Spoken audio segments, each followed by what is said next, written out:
It was in the distant month of February in the year 1960 that the world awoke to the solemn news of Lady Edwina Mountbatten's passing in the remote jungles of Borneo.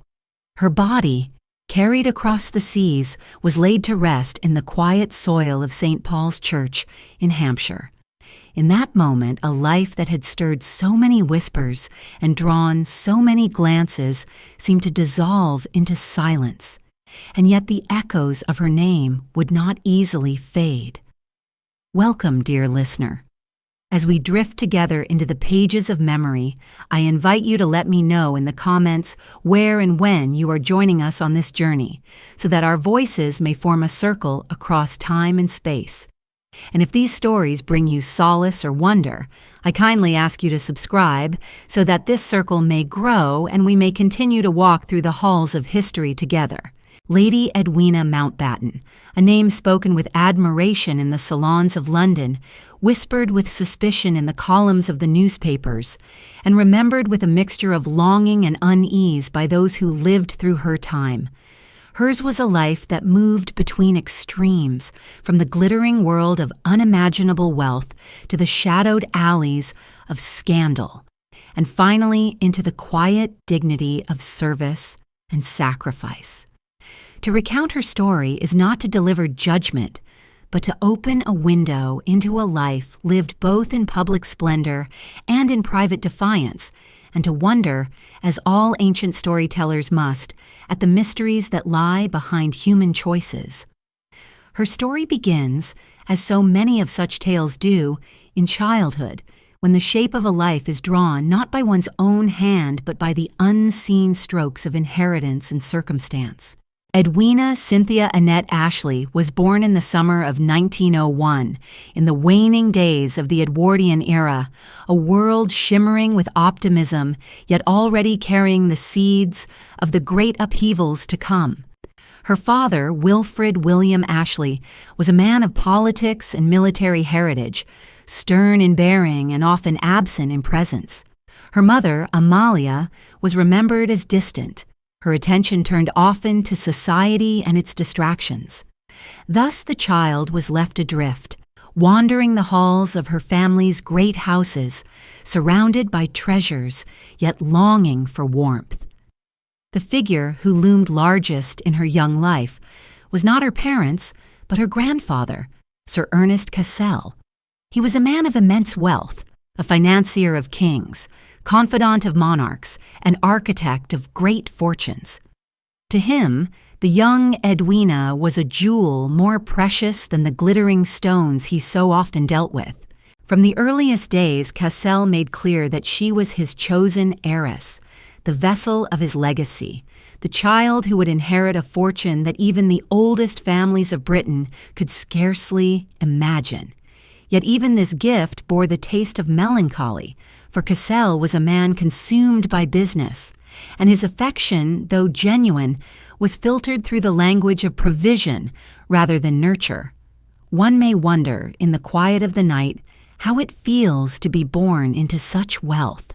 Does it bring comfort, or does it weigh upon the spirit like a chain made of gold? For Edwina, the early years were filled with splendor, but not with intimacy. She was surrounded by jewels, artworks, horses, servants, and the endless processions of great and powerful figures who moved through her grandfather's world. Yet she was also alone, watching, learning, and slowly forming within herself a restless hunger for affection, adventure, and perhaps even rebellion against the heavy roles laid upon her. Those who knew her in youth remembered a girl both charming and capricious. She had inherited beauty, a striking presence that even as a child made her the focus of attention, though she seemed at times both delighted and burdened by this gaze. Her education was erratic, shaped less by structured schooling than by the informal tutelage of governesses and the refinement of continental travel. In her grandfather's London house, Brooke House, she wandered through gilded halls where the scent of polished wood and the hush of thick carpets gave an air of solemnity. Yet, in the quiet corridors, she often found herself lonely.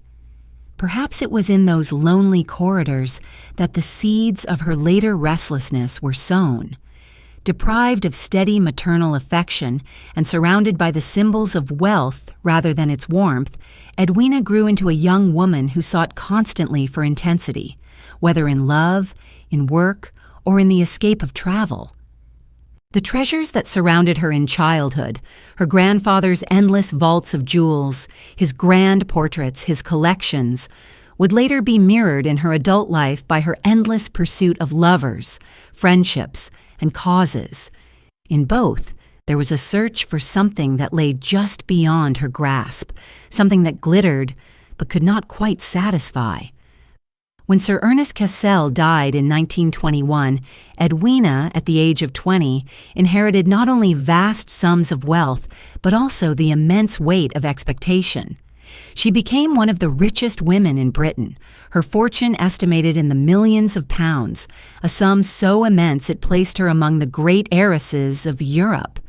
But along with this wealth came another inheritance, a position within a society that expected her to marry, to represent, to uphold the standards of aristocracy. How could one so young, so restless, so desirous of life's intensity, bear such responsibilities without rebellion? As she moved into society, Edwina quickly became one of its brightest stars. Tall, elegant, with dark hair and vivid eyes, she drew attention wherever she went.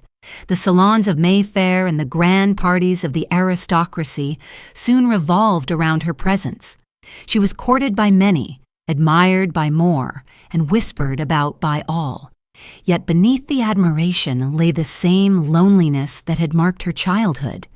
Wealth gave her comfort, but it also set her apart. For how could she ever be sure that affection was genuine when fortune shadowed her every step? The young heiress became known for her extravagance, her love of dancing late into the night, of wearing the finest gowns, of surrounding herself with companions who shared her appetite for excitement. Yet, like a candle that burns too brightly, there was in her an urgency, a refusal to be confined by convention. Perhaps it was this spirit that later drew her into scandals, for she could not and would not live quietly. In these early years, before marriage, before war, before India, Edwina stood like a figure poised between two worlds. One was the world of tradition, duty, wealth, and expectation, which called her to follow the path laid out for countless women of her station. The other was the world of passion, risk, and independence, which whispered to her through the restless nights of her youth. Which of these worlds would she choose? Or would she, as fate seemed to demand, attempt to live in both, forever torn between propriety and desire? And so, in the long corridors of Brooke House, the young heiress walked, her footsteps soft against the carpets, the weight of jewels resting in vaults nearby, the eyes of society already watching, waiting, whispering. In those moments, the story of Lady Edwina Mountbatten was only beginning. A story that would move from silence into scandal, from frivolity into service, from love into mystery. And as the faint echo of her childhood footsteps fades into the distance, one cannot help but wonder, was she walking toward destiny, or was she always walking away from something unseen? The image lingers now, a corridor dimly lit, with the sound of a child's steps fading into silence. From that dim corridor of childhood, let us pass quietly into the chamber where treasures lay hidden, vaults heavy with jewels and relics of power, their brilliance unseen by most eyes. It is here, in the weight of inheritance, that the young Edwina found herself standing as both guardian and captive of immense wealth. The treasures glittered in their locked cases. But what is a diamond when its brilliance is never truly touched, when its beauty belongs not to the heart, but to the gaze of others? Such was the paradox of her life as heiress. The fortune she received from her grandfather, Sir Ernest Cassel, was not merely a sum of money, but an empire of influence, woven through banking houses, properties, and investments scattered across the globe. In her hands fell Brooke House in London, the vast country estate of Broadlands, and a wealth so great that few young women in Britain could dream of such independence. Yet independence in wealth is not always independence in spirit. Society looked upon her not simply as a young woman of 20, but as a prize to be won, a treasure chest to be unlocked, a glittering future for whichever man might bind her name to his. And so the jewels gleamed, locked away, their promise not of freedom but of scrutiny. Wherever she walked in London, she was followed by eyes that measured her not merely for beauty or charm, but for fortune. Was she not to be courted for herself, but rather for the vast inheritance that shadowed her every step?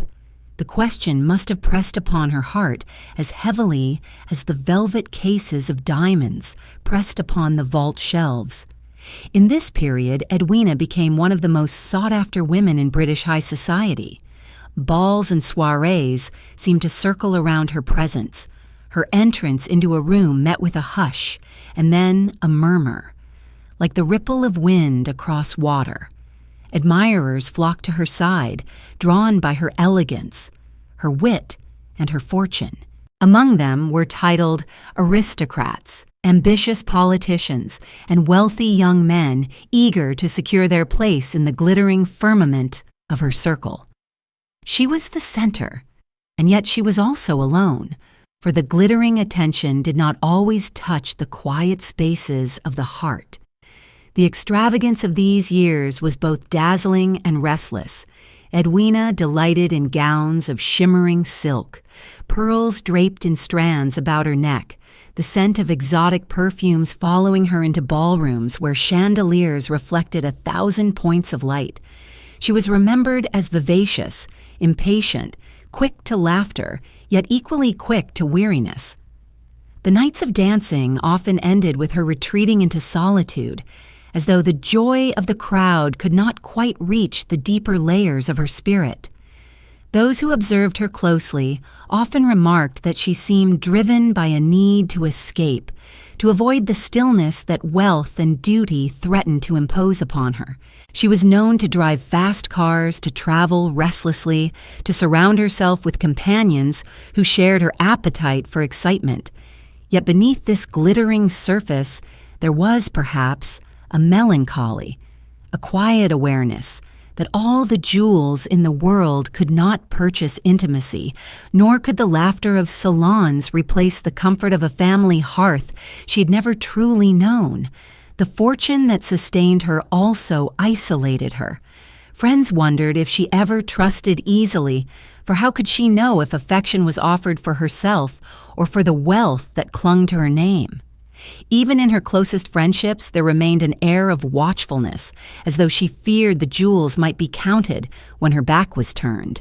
And yet, she continued to give of herself, throwing open the doors of Brooke House for gatherings, offering generosity to companions, attempting to use her wealth as a bridge rather than a barrier. In these years, her beauty began to flower into something that society could not ignore.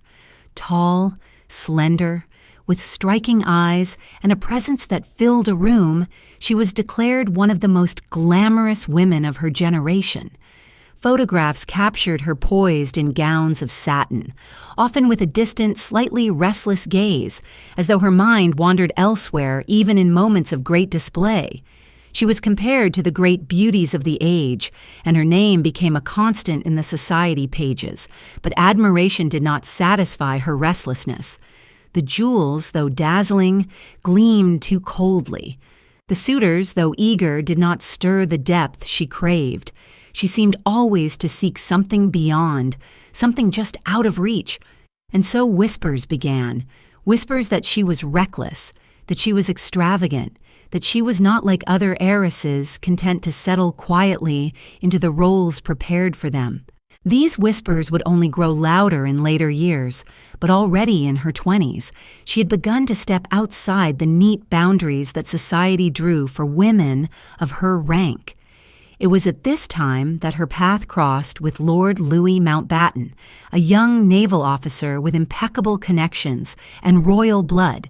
He was the son of Prince Louis of Battenberg, related by marriage to many of the royal houses of Europe, and a man whose career and ambition carried him into the highest circles of the British Empire. Their meeting seemed, to society, almost inevitable. The wealthy heiress and the well-born officer, each possessing what the other lacked. He brought lineage and ties to royalty. She brought wealth and independence. Their union, when it came, would be celebrated as a perfect match, though behind the polished surface the truth would prove more complex. For now, though, the jewels remained locked, gleaming unseen, as Edwina stood between the glitter of wealth and the hunger of the heart. The corridors of Brooke House still echoed with her footsteps, but the echo was joined by another sound, the distant murmur of expectations, the soft rustle of society preparing to bind her into marriage. Was she to be treasured as a gem, or was she herself to become the case in which a dynasty's fortunes would be stored? The image remains, jewels gleaming in the dark, unseen, their brilliance waiting for the moment when light will strike them, when they will be placed upon a neck, a hand, a brow. And yet does their light belong to the wearer, or to the gaze of those who watch? And so the jewels gleamed, hidden in their cases, waiting for light, until one day their brilliance was gathered into a different form, a veil heavy with pearls, drifting in the faint breath of a draught, as though it were already restless to depart. This was the wedding veil of Edwina Ashley, who on a spring day in 1922 became Lady Louis Mountbatten. The union of one of the richest heiresses in Britain with a young naval officer of royal connection was greeted as both natural and inevitable, though beneath the splendor of ceremony lay questions that time has never fully answered. The wedding itself was a spectacle, as society demanded. St. Margaret's, Westminster, with its centuries of history, stood as the chosen stage for the vows. The guests were drawn from the highest circles. Royalty, aristocracy, statesmen, and soldiers, all gathered to witness the binding of wealth to lineage. The bride, radiant in her gown, moved down the aisle beneath vaulted ceilings that had echoed with countless prayers before hers. The groom, Lord Louis Mountbatten, known to friends as Dickie, wore his uniform with the precision of a man who had grown up in the service of both Crown and Navy. For those who watched, the match seemed perfect. He brought to her the glamour of royal blood, for he was the great-grandson of Queen Victoria through his mother's line, cousin to princes and princesses scattered across Europe. She brought to him the fortune that could secure the foundations of his ambitions, for though his name was noble, his family had known exile and uncertainty during the Great War. Together, they seemed to complete one another's deficiencies, forming a union that combined money with pedigree, glamour with service. But marriage is never merely the binding of two fortunes, and even on that wedding day, whispers persisted. Was it love that united them, or was it duty, convenience, and ambition? Did Edwina, restless and extravagant, find in Louis a steady anchor? Or did she sense even then that his devotion to the Navy and to royal service would leave her seeking companionship elsewhere? The veil, heavy with pearls, seemed to float as if in hesitation, a fabric caught between solemnity and escape. The early years of their marriage reflected this mixture of splendor and unease. They became one of the most glamorous couples of their generation, often photographed together at public events, their names printed in the pages of the illustrated papers. Their home, Brooke House, became a center of social life, its halls filled with music, laughter, and endless parties. Yet the couple's temperaments were not always in harmony. Louis was disciplined, ambitious, determined to carve a career that would earn him distinction beyond his inherited connections. Edwina, by contrast, was impulsive, restless, often impatient with the routines of naval life. Her fortune allowed them to live in splendor, to travel widely, to entertain on a scale few could match. Louis tolerated, even encouraged, her extravagance in some respects, for it gave him access to circles of influence that could aid his ambitions. Yet he also endured the gossip that surrounded her, the murmurs of lovers, the evidence of passions that flared outside the bounds of marriage. To some observers, it seemed almost an arrangement. He would pursue his career, and she would pursue her freedom, so long as appearances were maintained. To others, it appeared simply as a marriage of unequal needs, where affection existed but fidelity was a matter of interpretation. In these years, Edwina's hunger for excitement grew sharper. The jewels that had gleamed unseen in her youth now glittered openly on her person as she moved through salons and nightclubs. Admirers followed, drawn by her beauty and her vivacity, and she did not always turn them away. She lived with an intensity that seemed to resist the quiet stability of marriage. For Louis, there was tolerance, perhaps resignation, perhaps even a form of companionship that did not require exclusivity.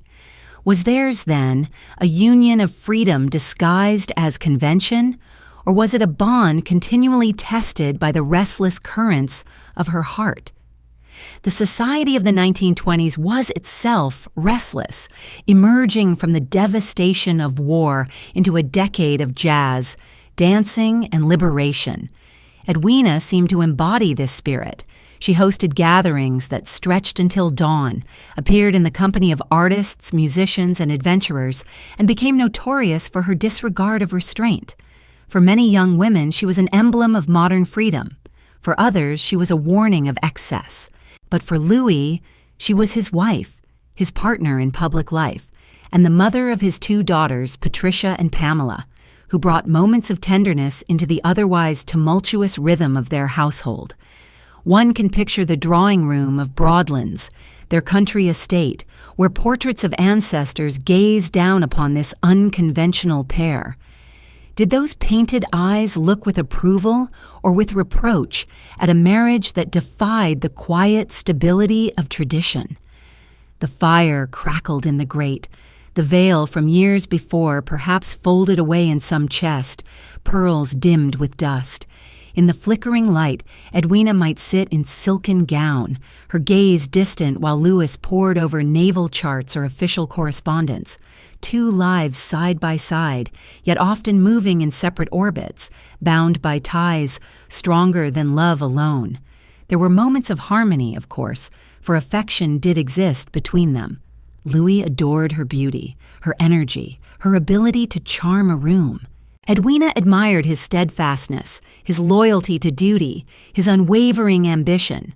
But the harmony was fragile, easily fractured by her affairs or by his long absences at sea. And so the whispers grew louder, society gossiping over cocktails about her latest companions, her daring escapades, her disregard for convention. Yet in public, they remained together, a couple both envied and judged, their marriage a mirror of the contradictions of their age. The veil, heavy with pearls, once drifting in the draught of St. Margaret's, seems now a symbol of this union, beautiful, costly, admired by all but restless, shifting with every current of air. It concealed as much as it revealed, a fabric both delicate and strong, binding and transparent at once.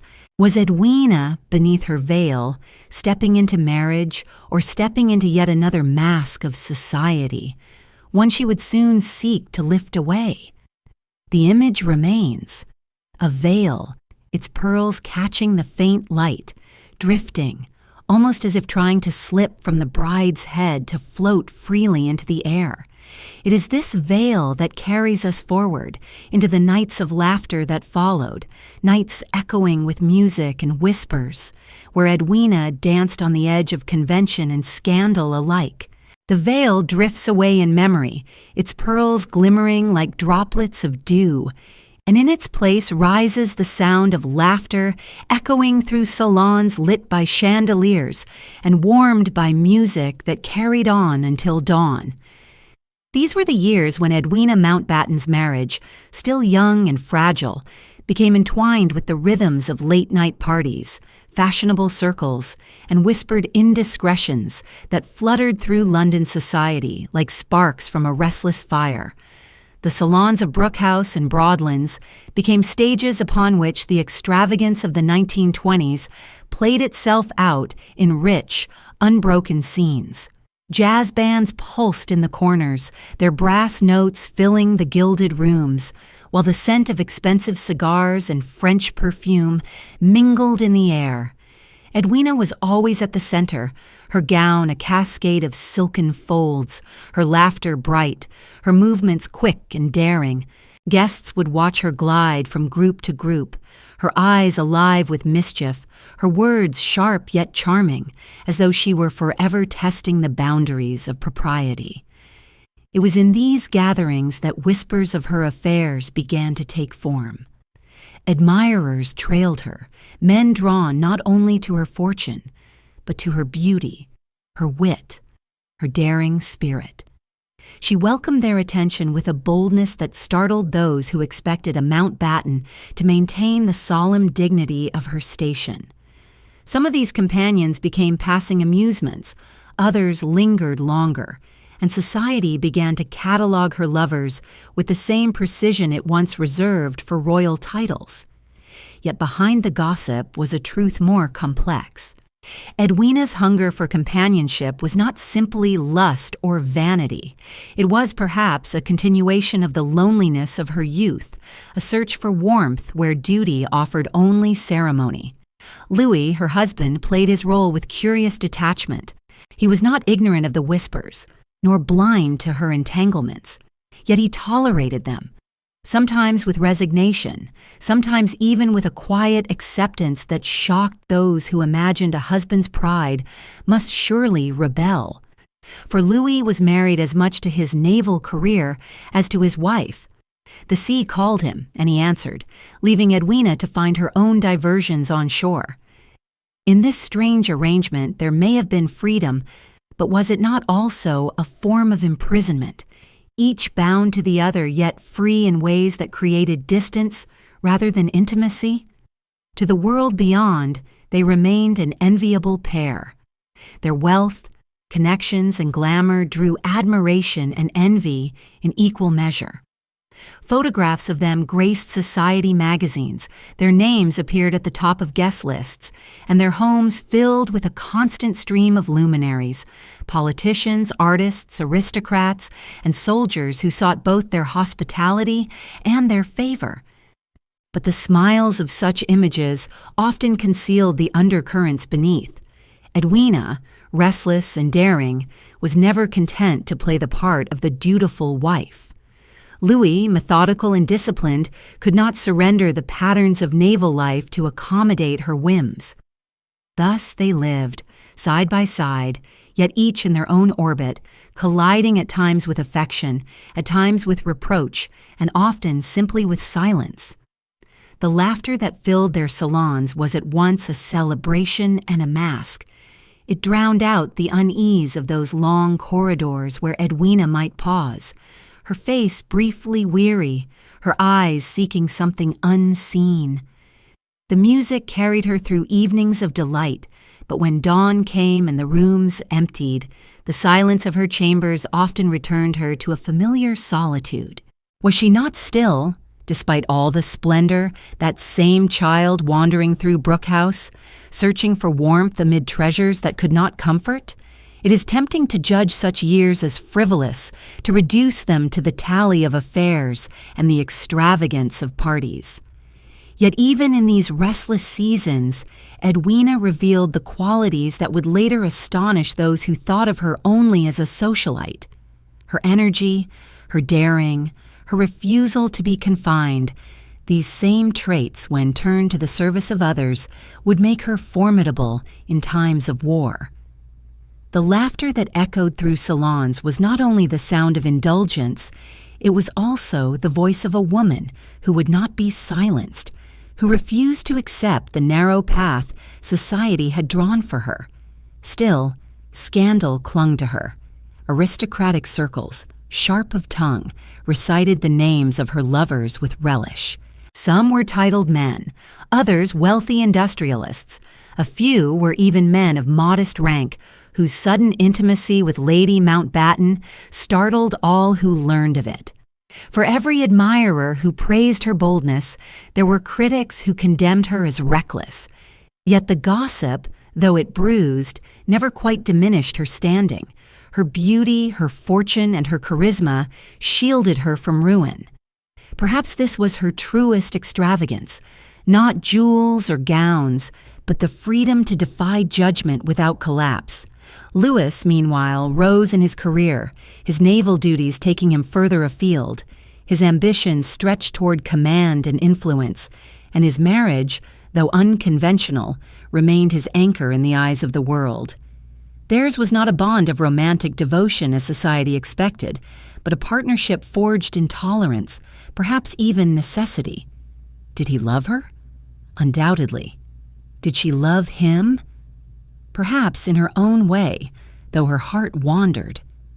Their union was neither sham nor idle, but something stranger, a companionship that endured even as fidelity did not.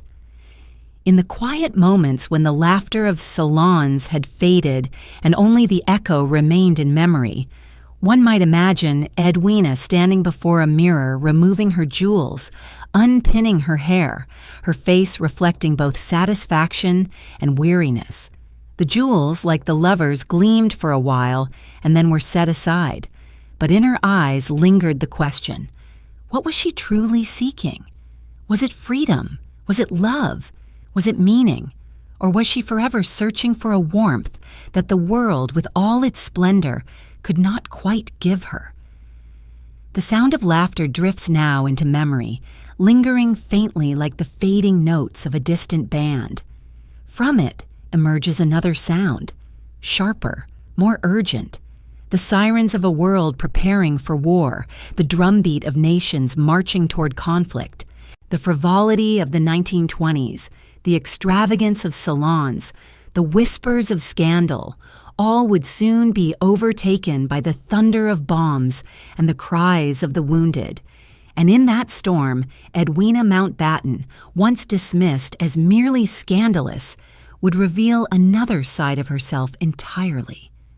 But for now, let the image linger. A grand salon emptied of its guests, the scent of smoke and perfume still heavy in the air, the echoes of laughter drifting upward into the high ceilings, fading into silence as the world beyond begins to stir with darker sounds. The echoes of laughter fade into the high ceilings of deserted salons, and in their place rises a different sound, low at first, then insistent. The wail of sirens calling a world to arms. The years of frivolity and glitter were dissolving into the gray pallor of war. For Lady Edwina Mountbatten, who had once been known as a restless heiress, extravagant hostess, and scandalous wife, this new world of danger and duty offered her something unexpected, a chance to give herself with a seriousness that society had never before credited her with. The outbreak of the Second World War was, for many, a shattering intrusion into lives that had believed the horrors of the Great War would never be repeated. For Edwina, it was the opening of a door into a different kind of life. No longer content with merely watching from the comfort of her grand houses, she threw herself into work that placed her not among chandeliers and silks, but among the wounded and the displaced. It was here that the restless energy that had once driven her to parties and affairs found a nobler channel, and those who had dismissed her as frivolous began to see another face of the same intensity. She began her service through the St. John Ambulance Brigade and the Red Cross, positions that many aristocratic women took on as a form of patriotic duty. But while some approached these roles as symbolic gestures, Edwina committed herself with a ferocity that surprised even her closest companions. She organized relief efforts, inspected shelters, and visited hospitals where the air smelled of antiseptic and fear. Photographs from this period show her not in pearls and satin, but in uniform, her face solemn, her eyes fixed upon the needs of those around her. It was in the chaos of air raids, when bombs shattered the stillness of London nights, that she revealed a new side of herself. She walked among the rubble, comforting the injured, assisting in the evacuation of children, and offering a steadying presence amid destruction. To see her kneeling beside a wounded soldier or holding the hand of a frightened child was to witness a woman transformed, though in truth it was the same restless spirit, redirected and magnified by the urgency of war. And yet, the transformation was not complete. Society still whispered, for Edwina's private life did not cease when her public duties began. Lovers still moved through her world, and rumors still circulated in drawing rooms. But in the smoke and dust of war, the whispers seemed smaller, less sharp, as if overshadowed by the gravity of her service. Was it possible that the scandals of her earlier years had prepared her for this? For she seemed unafraid of judgment, unafraid of proximity to suffering, unafraid of the rawness of life that war revealed. At Broadlands, the Mountbatten estate, evacuees were sheltered under her supervision. In London, she oversaw the conversion of halls into makeshift hospitals. She became known not merely as a figurehead, but as a woman who worked tirelessly. Her days long, her nights restless, her health often strained. Those who had once sneered at her extravagance began to speak, if reluctantly, of admiration. She was, it seemed, proving that her beauty and fortune were not her only gifts. The contrast between her wartime role and her earlier reputation was striking.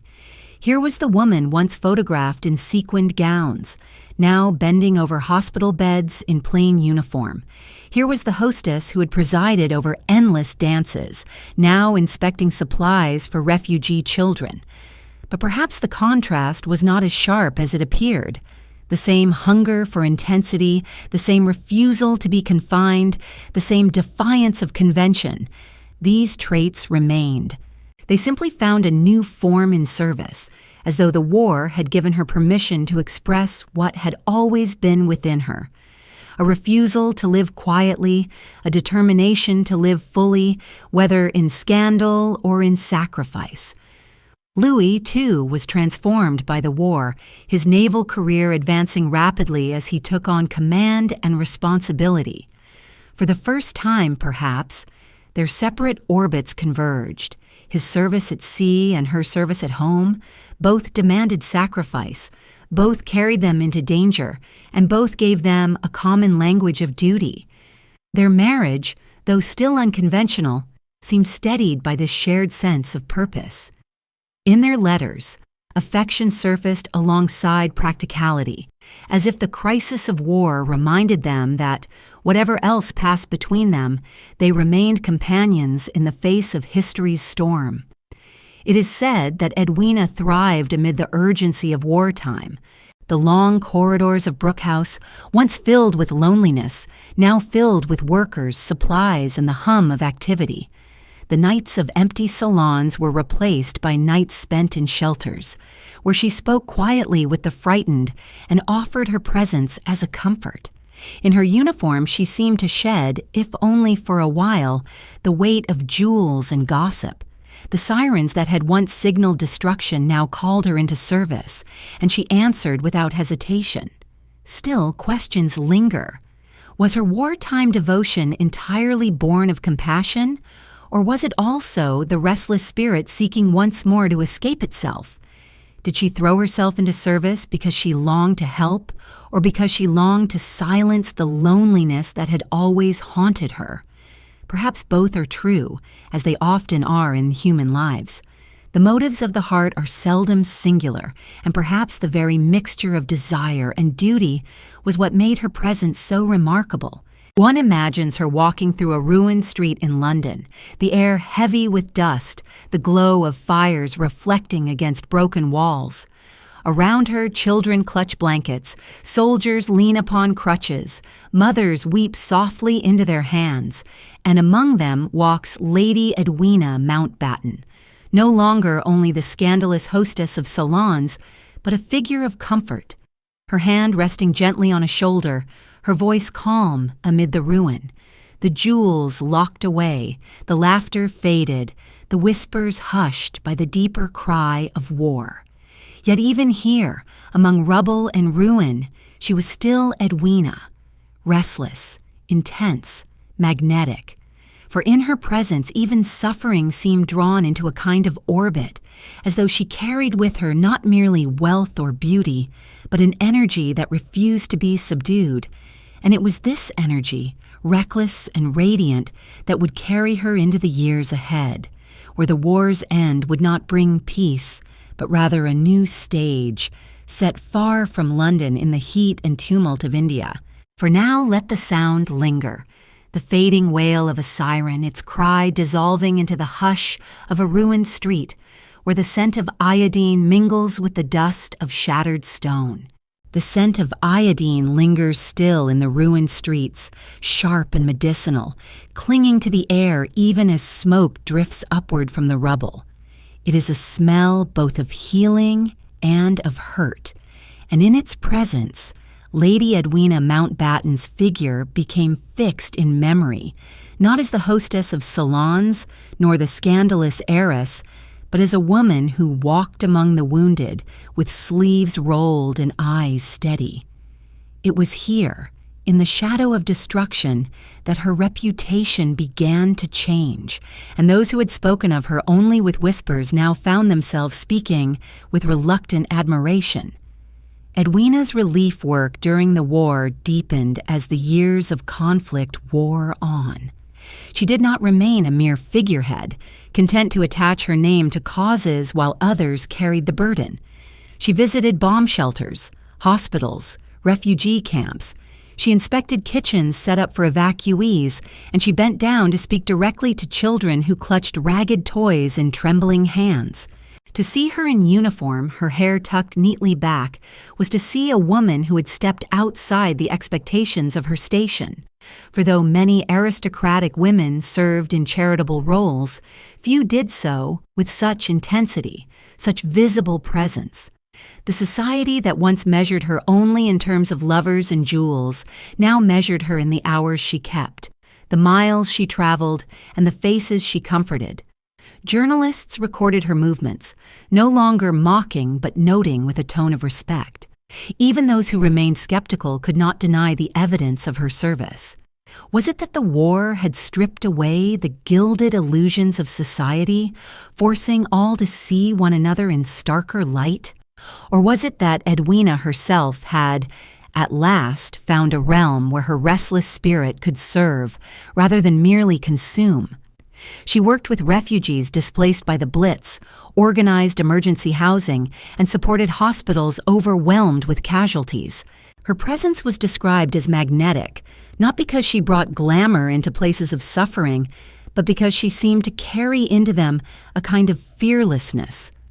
Those who met her in these moments spoke of her as warm, direct, and unexpectedly tender. Here was no aristocratic aloofness, no indulgent frivolity, only the earnest focus of a woman who had discovered purpose in the midst of catastrophe.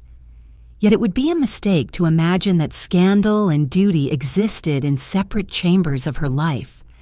Even in these years, her private entanglements continued, and rumors of affairs found their way into whispered conversations. But in the noise of war, those whispers seemed muted. It was as though society itself had grown weary of condemnation, recognizing that human lives are always woven from contradictions. Perhaps it was precisely her contradictions, the glamour that coexisted with grit, the scandal that stood alongside sacrifice, that made her so compelling. Louis, too, was advancing in his career, his naval command gaining him recognition as a man of discipline and skill. Letters passed between them during his deployments carried a tone of mutual respect, affection sharpened by distance, even pride. Their marriage, once described as fragile and unconventional, found an unexpected stability in war, as though the crisis had reminded them both that theirs was a partnership shaped not only by society's expectations, but also by an endurance that defied easy explanation. At Broadlands, their country estate, evacuees continued to be sheltered. The great halls that once echoed with laughter from parties now held the quieter sounds of children at play, of teachers guiding lessons, of kitchens preparing plain meals. For Edwina, the transformation of her homes mirrored her own. Spaces once devoted to display now turned to usefulness. Beauty harnessed in service of necessity. Did she feel relief in this change, or did she still long for the sparkle of salons? Perhaps both, for even as she dedicated herself to work, her taste for extravagance never vanished entirely. She remained, after all, Edwina, restless, radiant, unpredictable.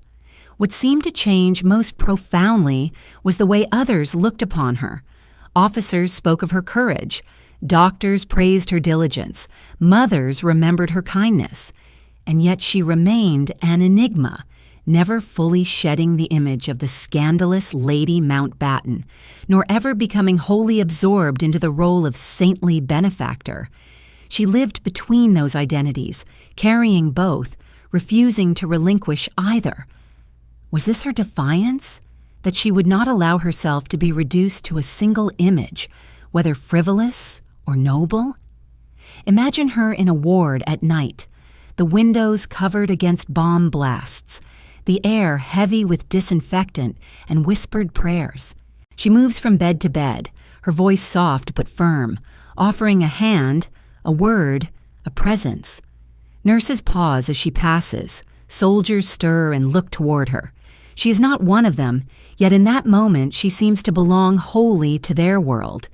And then, as the ward quiets, she steps outside, the night air cold, the sky above trembling faintly with the glow of distant fires.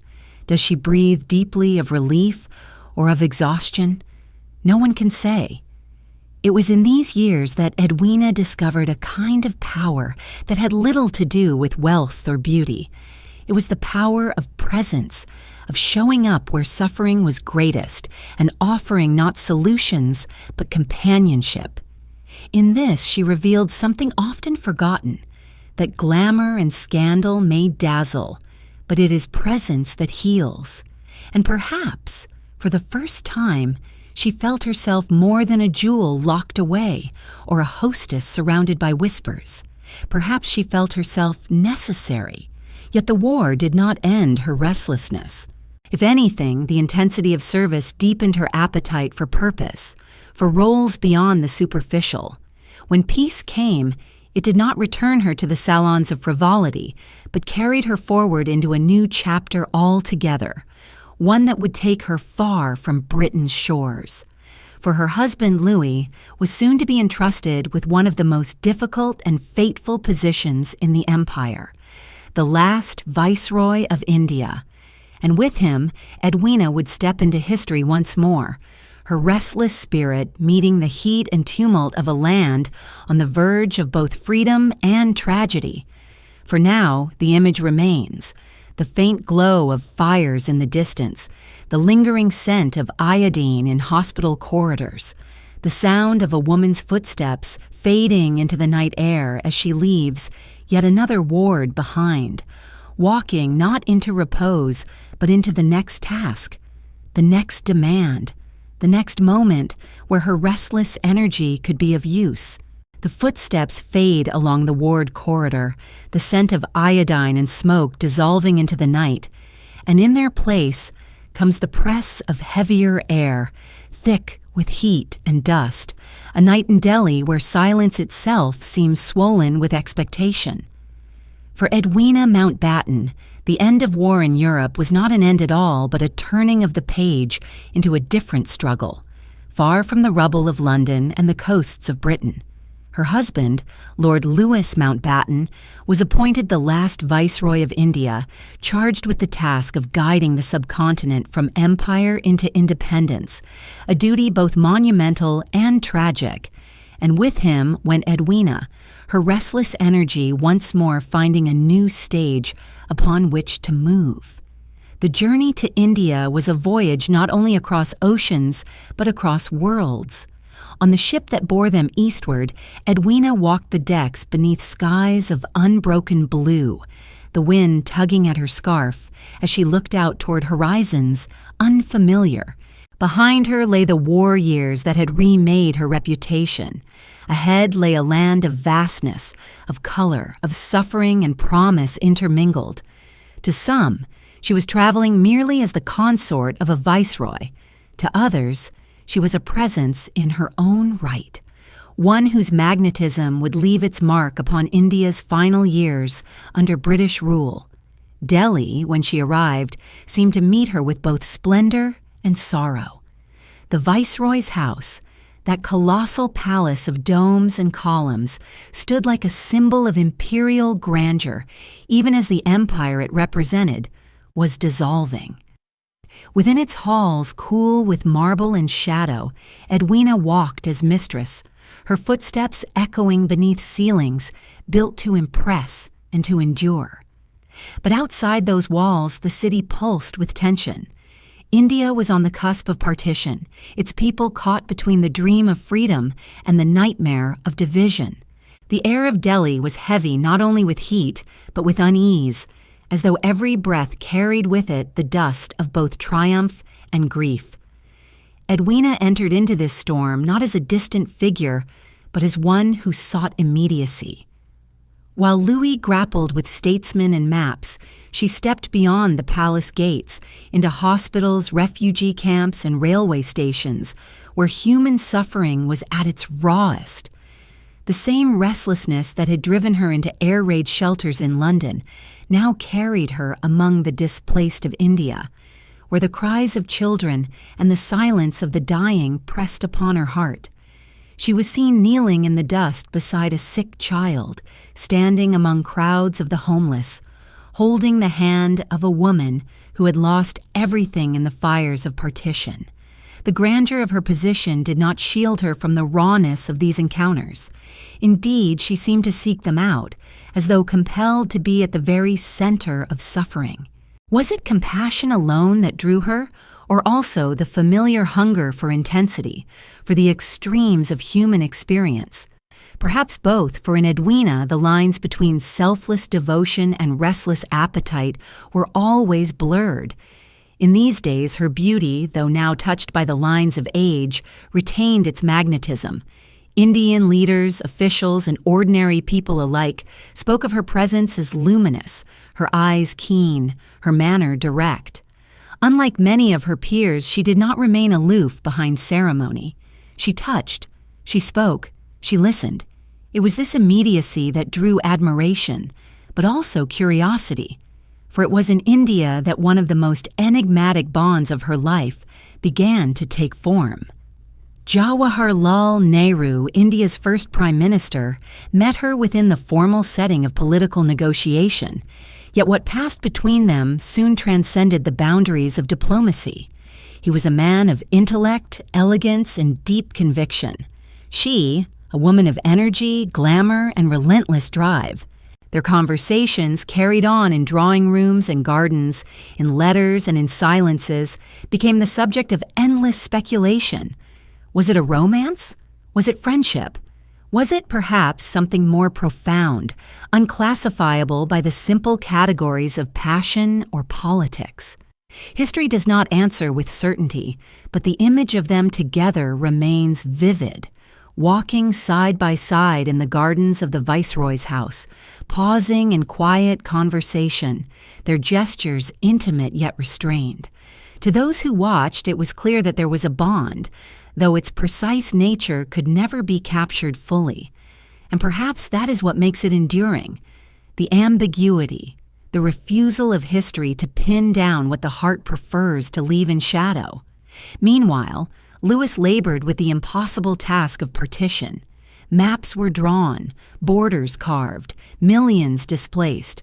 Violence erupted, and the land was stained with blood as Hindus, Muslims, and Sikhs tore at one another in the chaos of division. Edwina, rather than retreat into the palace, plunged into the midst of this suffering. She visited trains crammed with refugees, their cries echoing across platforms.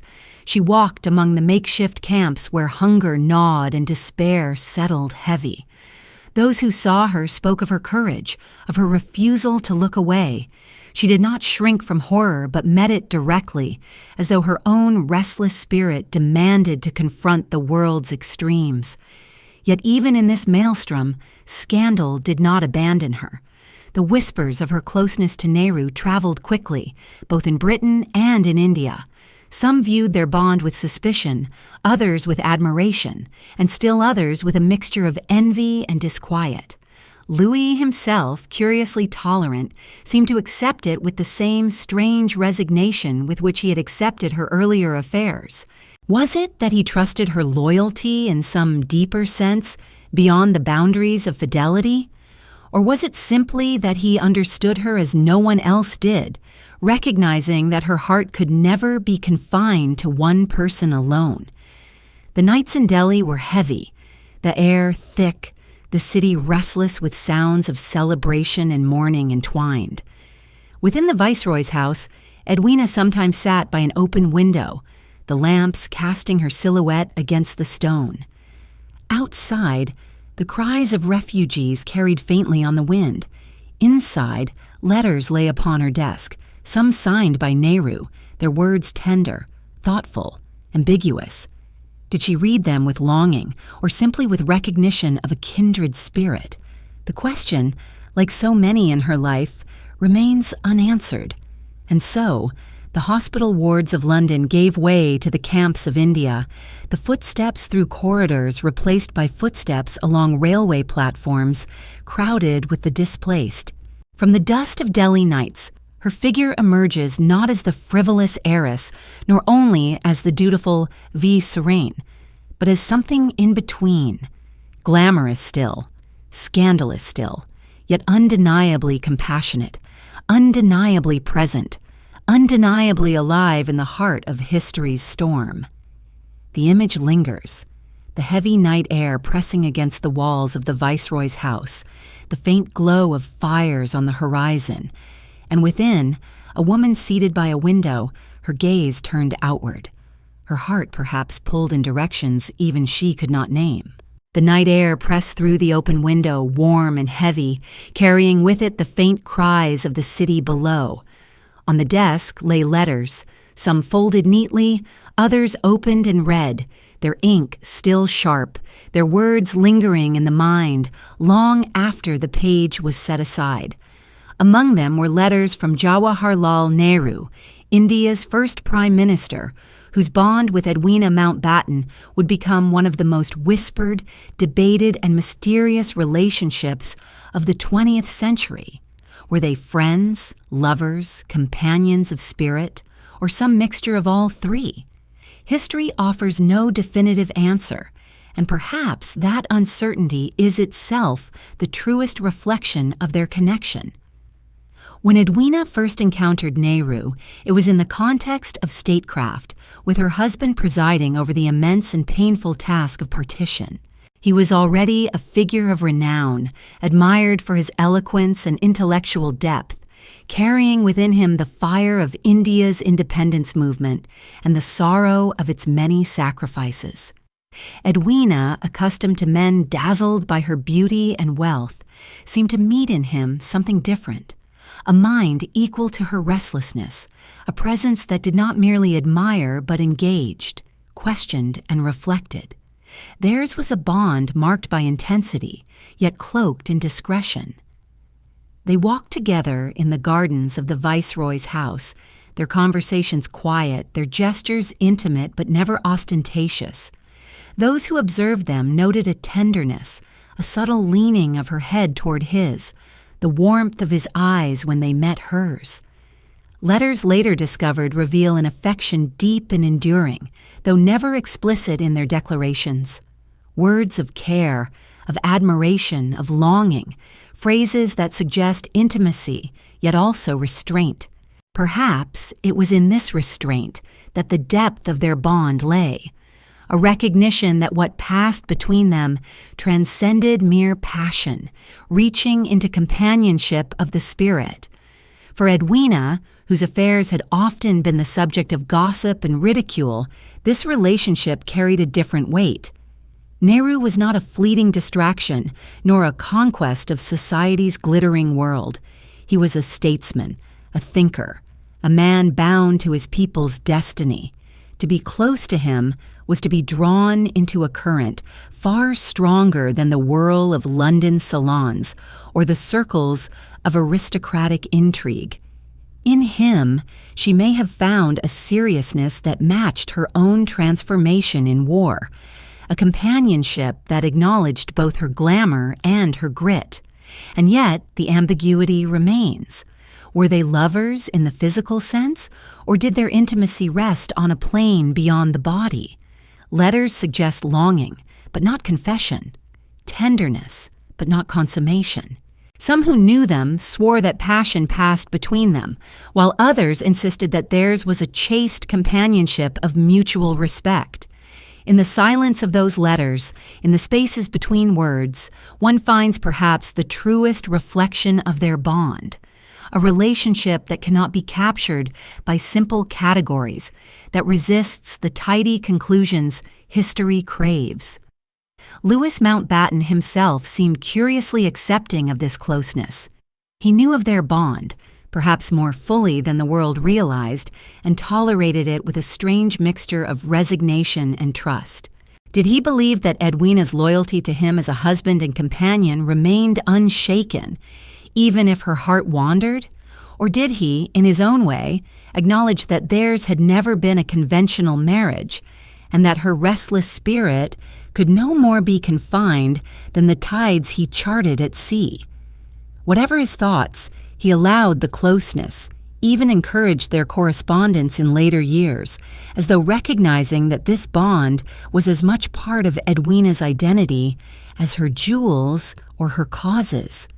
For Nehru, whose life was marked by loneliness after years of imprisonment and the loss of his beloved wife Kamala, Edwina's presence may have offered a rare intimacy, a connection unbound by the demands of politics.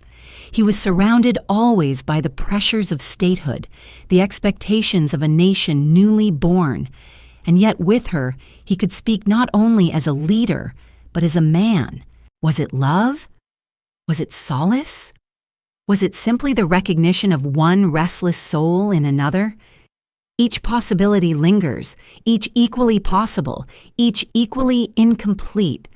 The image of them together has become almost mythic.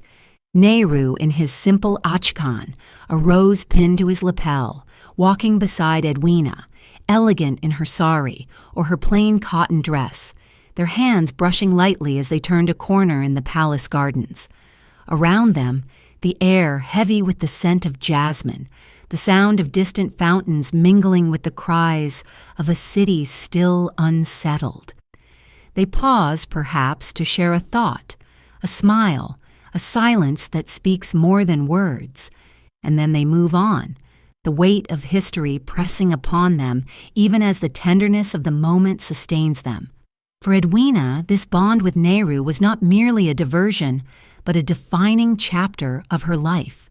It was in many ways the culmination of all that had shaped her, the loneliness of childhood, the extravagance of youth, the service of wartime, the scandal of her affairs.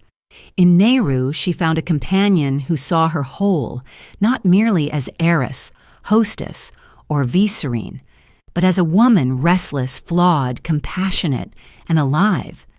In his presence, perhaps, she felt less alone, yet the whispers were relentless. British society, ever eager for scandal, speculated endlessly about the nature of their closeness. Indian society, too, looked on with curiosity, some condemning, some approving, many simply intrigued. Theirs was a bond that seemed at once private and public, hidden in silence yet revealed in every shared glance. And because it was never fully declared, it remains forever suspended in ambiguity, a relationship not diminished by time, but magnified by the mystery that surrounds it. As the letters on her desk gathered, folded and unfolded, carried across continents in the years that followed, their bond endured. Even after the Mountbattens left India, even after her health began to fail, their correspondence continued. Each letter a thread connecting two lives shaped by history, yet bound by something more intimate. The night in Delhi lingers still in memory. A window open to the heavy air, letters lying upon a desk, the faint murmur of a city restless with change.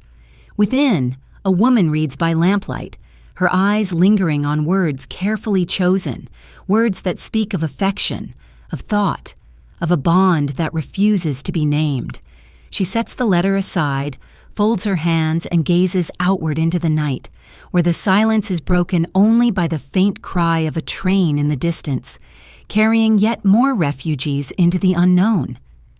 The image fades with her gaze, a folded letter, left unopened for the moment, its contents waiting, its meaning never fully revealed.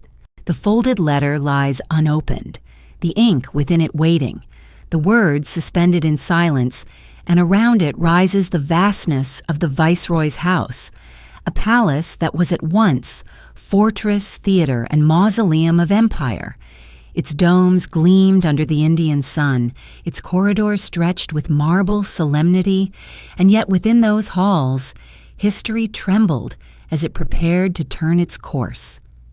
For Edwina Mountbatten, moving through those spaces with measured grace, the palace was more than a residence. It was a stage upon which the end of Britain's rule in India was acted out, with all the splendor of ceremony and all the sorrow of tragedy. Every room of that house bore witness to meetings that shaped the fate of millions. Leaders of Congress, representatives of the Muslim League, envoys from Britain, voices echoed off the high ceilings, each seeking to secure a vision of the future, each shadowed by the inevitability of loss. Louis Mountbatten presided over these councils, his pen drawing borders upon maps, his words balancing diplomacy and urgency. But while he sat at the long tables of negotiation, Edwina moved beyond them, into the places where the consequences of such decisions fell with unbearable weight. Partition was not simply an act of politics. It was the tearing of a land, the sundering of families, the uprooting of millions. Across India and Pakistan, trains filled with refugees, villages burned, bodies lay abandoned by roadsides, rivers ran red with the blood of sectarian violence.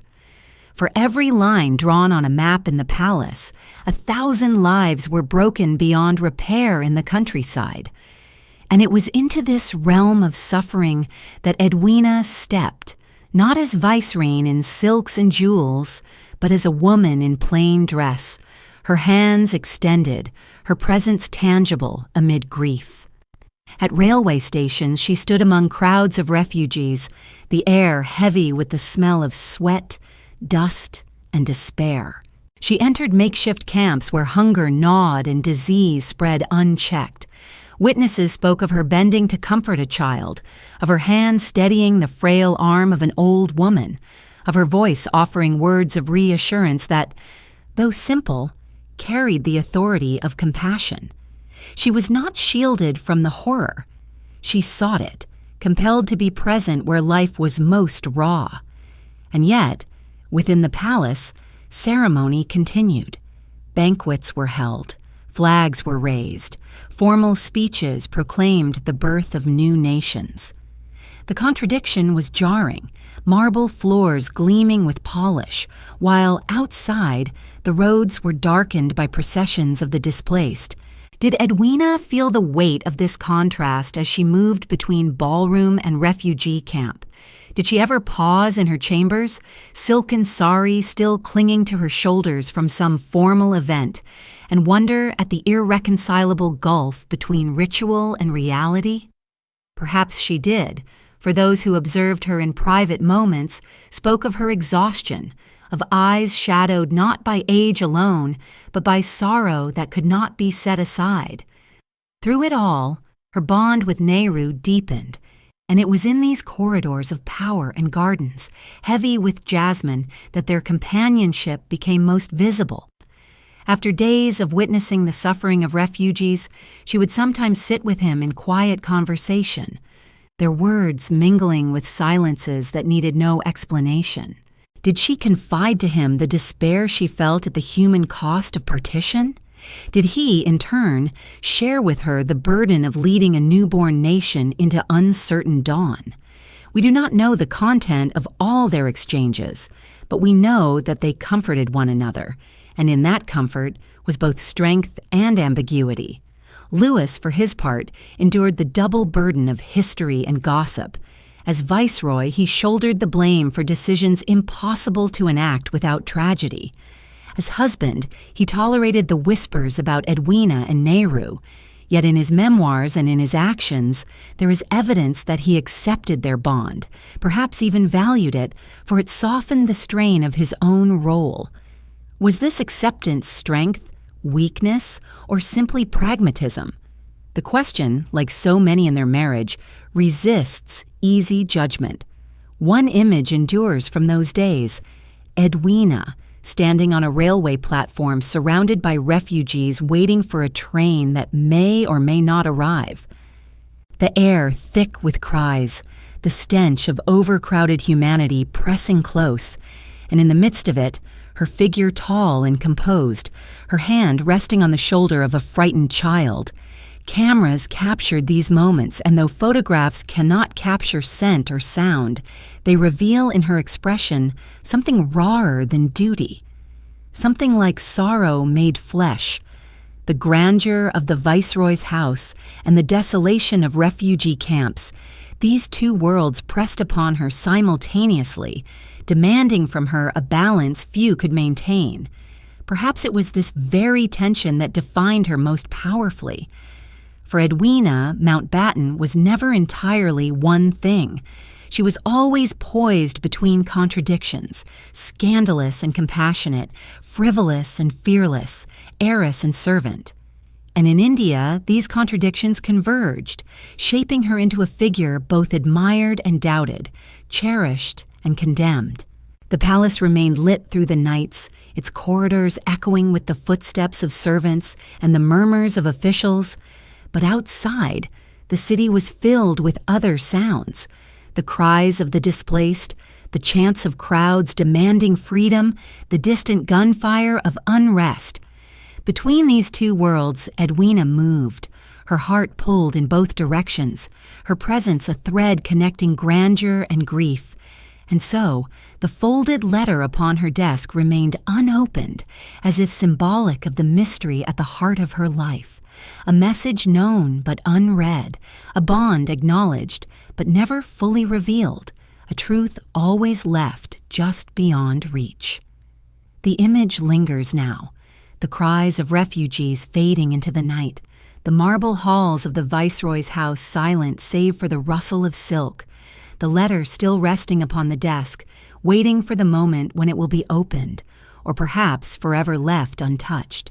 The unopened letter rests upon the desk, its folded paper holding words unseen, its silence deeper than any declaration. To leave a letter unread is not to dismiss it, but to preserve it, to hold its meaning in suspension, unspoiled by the finality of reading. In that folded silence lies the essence of Edwina Mountbatten's bond with Jawaharlal Nehru, a closeness that spoke more in restraint than in disclosure, more in pauses than in proclamations, more in gestures than in vows. As the days of partition unfolded in violence and grief, Edwina's companionship with Nehru became increasingly visible. In the gardens of the Viceroy's house, they were seen walking together at dusk, her sari catching the light of lanterns, his white achkan brushed by evening wind. Sometimes they spoke earnestly, hands moving with emphasis. Sometimes they simply walked in silence, their closeness measured not by words, but by the comfort of nearness. Observers noted the gentleness in their manner, the ease with which they occupied the same space, as though they had always known one another. Letters between them, preserved through time, offer glimpses into their bond. They reveal tenderness, thoughtfulness, even longing, yet they never abandon ambiguity. Phrases like, "You are always with me," or "Your presence brings me peace," invite interpretation but deny certainty. Was this love in the ordinary sense, or was it something rarer, an intimacy that eludes definition, a communion of souls bound by history's storm? Perhaps they themselves did not fully know. Perhaps it was precisely the uncertainty that gave the relationship its intensity, for ambiguity can be as sustaining as certainty, if not more so. For Edwina, Nehru represented something unlike any of her other companions. He was not a fleeting distraction, nor a society dalliance, nor a lover whose presence would fade with seasons. He was the leader of a nation in birth pains, a man of deep solitude, carrying within him the weight of millions of lives. To share his company was to stand close to history itself, but also to step into the quiet loneliness of a man whose private griefs were hidden behind public duty. In his presence, she was no longer only heiress, vicereine, or scandalous beauty. She was a confidant, a friend, perhaps a love, drawn into a space where titles dissolved and only humanity remained. For Nehru, Edwina offered a warmth and energy that contrasted with his own often solemn introspection. Imprisonments and political struggles had carved silences within him, silences filled by her presence. She was vivacious, direct, unafraid of intimacy, unafraid of the contradictions of her life. With her, he could rest from the weight of statesmanship, not by escaping responsibility, but by sharing it in confidence. Did she not, in her restless compassion, mirror the very contradictions of India itself? Beautiful and wounded, extravagant and suffering, fearless, yet vulnerable. Perhaps in her he saw both solace and symbol. Louis Mountbatten's acceptance of their closeness added yet another layer of ambiguity. Far from resisting, he seemed to encourage the bond, ensuring letters passed freely between them even after their departure from India. Some have interpreted this as resignation, others as pragmatism, still others as evidence of a marriage that had long since abandoned conventional boundaries. Yet perhaps it was also trust, for Louis and Edwina, despite their scandals, shared a loyalty of companionship that defied simple definitions of fidelity. He may have recognized that Nehru gave to Edwina something he himself could not, and that her bond with Nehru did not diminish her loyalty to him, but existed alongside it in another register of intimacy. Theirs was not a love that sought consummation in the ordinary sense of domestic union. It unfolded instead in letters, in glances, in the subtle gestures of hands brushing against one another as they leaned over a table of documents. It unfolded in the way she looked at him when he spoke of his nation's suffering, and the way he looked at her when she spoke of the wounded she had seen in refugee camps. It unfolded in silences shared beneath the stars of Delhi nights, when the city's noise softened and the heaviness of the air pressed around them like a shroud. Whispers, of course, grew louder. British society speculated, Indian society gossiped, newspapers hinted without daring to declare. But the truth was always veiled, like the unopened letter, present yet elusive. And perhaps it was in that veil that the beauty of their bond lay, for love fully revealed becomes ordinary, while love, half hidden, retains its mystery, glowing more brightly in shadow than in light. Yet the question lingers. Where does compassion end and passion begin?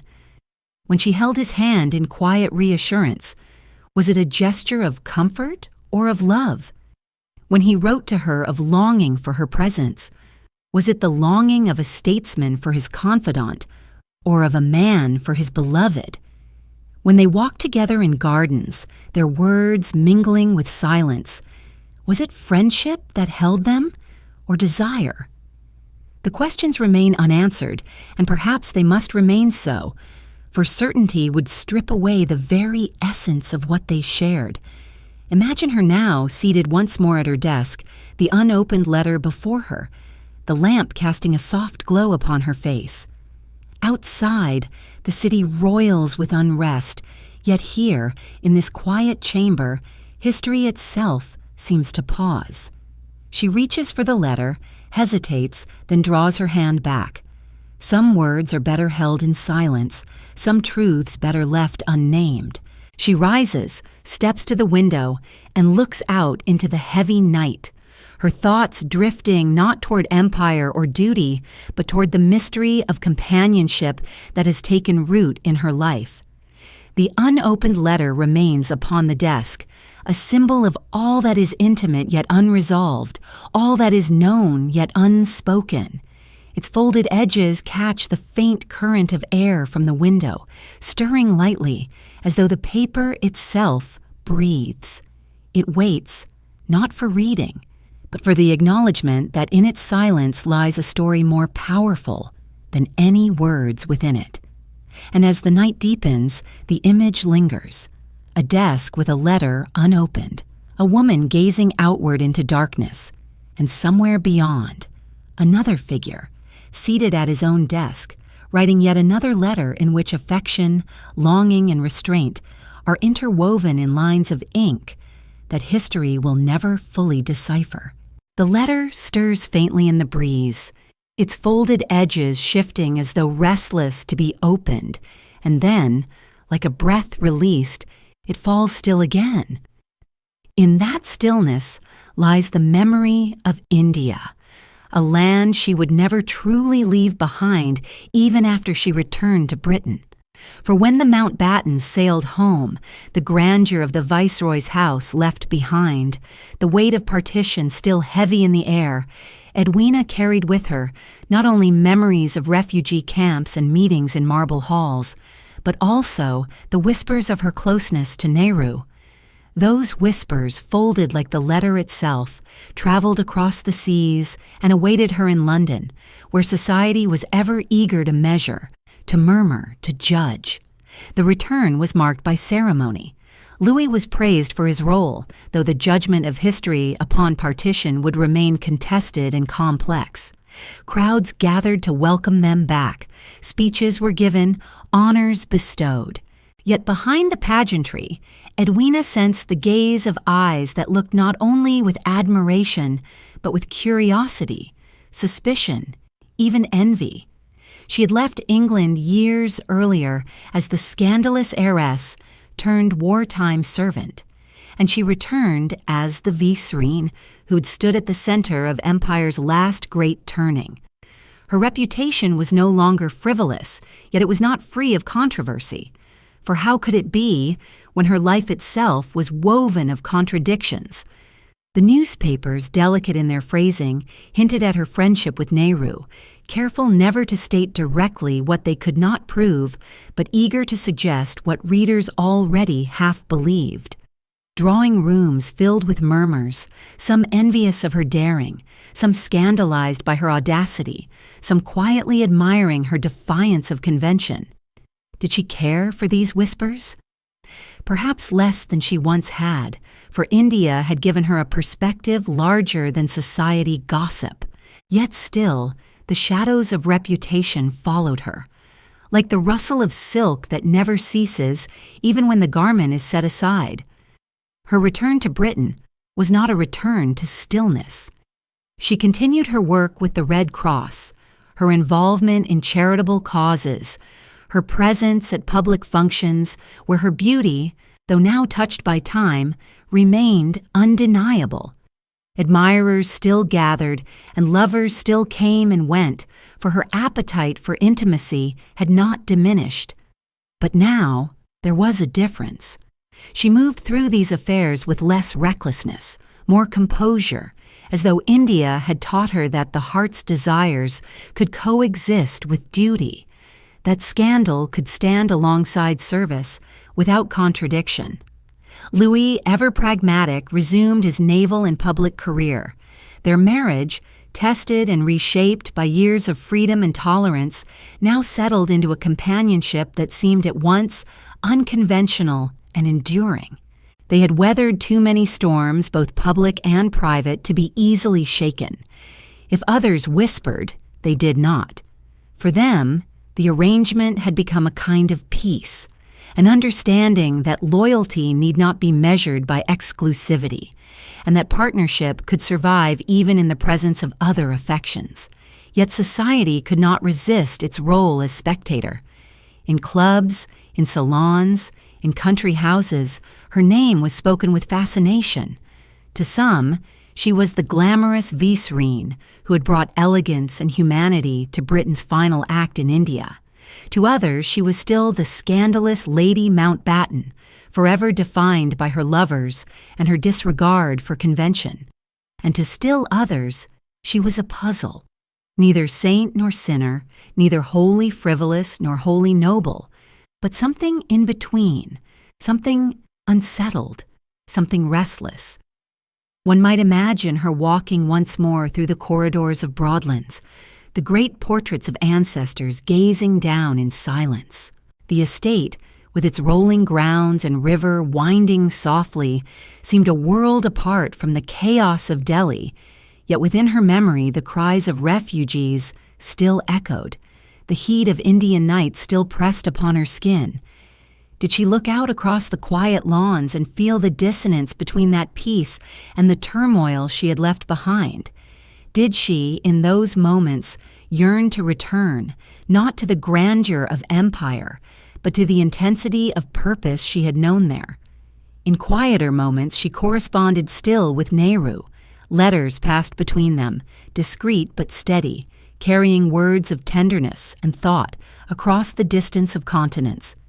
Each envelope was another unopened letter waiting, each line another reminder that some bonds outlast the stages upon which they were first formed. Their correspondence was itself a continuation of their ambiguity. Intimate yet restrained, affectionate yet never fully declared, sustained by what was left unsaid as much as by what was written. But in Britain, such intimacy was always subject to the gaze of others. Even if no proof existed, suspicion sufficed. Aristocratic society, unable to ignore her, chose instead to reduce her into stories that could be retold at dinner tables, embellished in whispers, preserved in rumor. The truth mattered less than the intrigue, and Edwina seemed to understand this. Rather than protest, she allowed the whispers to circulate, her silence serving as both shield and provocation. In silence, after all, there is a kind of power. Her daughters, Patricia and Pamela, grew into young women during these years, their lives shaped by both the privilege and the turbulence of their mother's example. They admired her energy, though perhaps they also carried the burden of her reputation. For children of scandal often inherit the shadows of their parents, even as they walk in their own light. And so Edwina returned to British life, neither defeated nor vindicated, but transformed.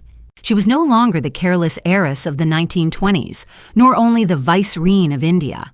She was something more complicated, a woman who had known extravagance and sorrow, who had courted both scandal and service, who had lived in the extremes of wealth and war, love and loss. To reduce her to any one role was to miss the essence of her existence. She was, perhaps above all else, a restless soul, unwilling to be confined to a single image, a single duty, a single love. The unopened letter stirs again in memory, the faint breeze lifting its edges before letting it fall back into stillness. In that gesture lies the enduring symbol of her return. She carried India with her, not fully read, not fully resolved, a bond still alive even as she walked once more beneath the gray skies of England. The image lingers, a folded newspaper left upon a park bench, its pages whispering in the wind, her name half visible in the headlines, her reputation once again debated by those who knew her least. The newspaper flutters upon the bench, its pages stirred by the wind, her name half glimpsed among the shifting columns, and then it falls flat again, silent, the whispers folded into its creases. So it was with Edwina Mountbatten in the years that followed her return from India. Her name always present in print, her reputation never still, yet her life moving forward into a rhythm of devotion to causes that drew her once more into the world of service. For though scandal continued to cling to her like a perfume that could never be washed away, she gave herself more deeply than ever to philanthropy, as though determined to balance the scales between passion and duty. Her work with the Red Cross became not only her occupation but her identity. She traveled frequently, inspecting hospitals, supporting children's welfare projects, speaking at conferences, lending her presence to places where presence itself was a form of encouragement.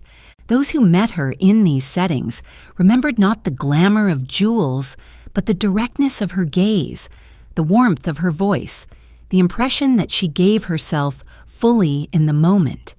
It was as if, having tasted the intensity of India's tragedy, she could never again return to a life of idle luxury.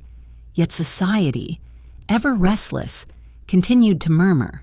For each article praising her devotion to welfare, another surfaced hinting at her affairs, recounting her past lovers, or speculating about her current ones. Admirers admired still, detractors condemned still, and in between lay the complex truth of a woman who refused to choose between scandal and service. Perhaps this refusal was itself her defiance. Why must a woman be either saint or sinner when life demanded and deserved both? In children's hospitals, she moved softly from bed to bed, her hand resting upon a fevered brow, her words soothing but practical. In refugee projects, she oversaw supplies, ensuring that blankets and medicines reached those in need. She lent her name to committees, but more than that, she lent her time, her presence, her restless energy that could not be satisfied with symbolic gestures. Where others delegated, she appeared. Where others offered speeches, she offered hands. And so, even those who disapproved of her personal life could not entirely deny her public service. At Broadlands, her country home, the contrast between public devotion and private reputation played out quietly. Guests came and went, some of them friends, some lovers, some simply curious to be near her. The grand rooms echoed less with the gaiety of earlier parties, and more with conversations about causes, about war relief, about children in need. Yet in the evenings, after meetings and visits were concluded, she still sought companionship, still desired the intimacy of human connection. To some, this seemed hypocrisy. To others, it was simply the truth of her nature. Why should love and compassion, scandal and service be treated as opposites when they were, in her, threads of the same fabric? Her daughters watched her with a mixture of admiration and bewilderment. They saw her devotion to the sick and suffering, her tireless energy, her generosity. They also saw the whispers, the gossip, the rumors that never ceased. To grow in the shadow of such a mother was to inherit not only privilege, but also complexity. The knowledge that virtue and flaw are not always separable, that admiration and censure can coexist in a single figure. In this, perhaps, her daughters learned a truth of life earlier than most. Louis continued his naval and public career, and though his path diverged often from hers, their companionship endured. They traveled together when duty required, appeared together when appearances demanded, and tolerated one another's solitude when absence was necessary. Their marriage, so unconventional, had become its own kind of stability. Not the stability of fidelity, but the stability of endurance, of shared history, of loyalty unshaken by the restless wanderings of the heart. The newspapers still fluttered, each whisper carried by the wind, each headline half-truth and speculation. Yet Edwina seemed less troubled now. Age, experience, and suffering had tempered her restlessness, not extinguishing it, but giving it a different weight. She no longer sought scandal as she once had. She simply lived, and scandal followed, as it always would. Her focus turned more fully to those she could help, and perhaps in that focus she found a measure of peace. And yet the duality remained. In public, she was the tireless benefactor, admired for her courage, her devotion, her willingness to be present in the midst of suffering. In private, she was still the restless woman, hungry for love, seeking intensity in affairs and friendships, unwilling to surrender her heart to silence. To some, this made her contradictory. To others, it made her human. One can picture her seated at a table in a children's ward, her hands arranging toys, her eyes following the laughter of those too young to understand the weight of her presence. And later, the same woman seated in her drawing room, the firelight soft against her face, a letter from Nehru in her lap, a visitor expected at the door, the whispers already forming in the minds of those who would hear of it. Both scenes are true. Both belong to her. Both resist simplification.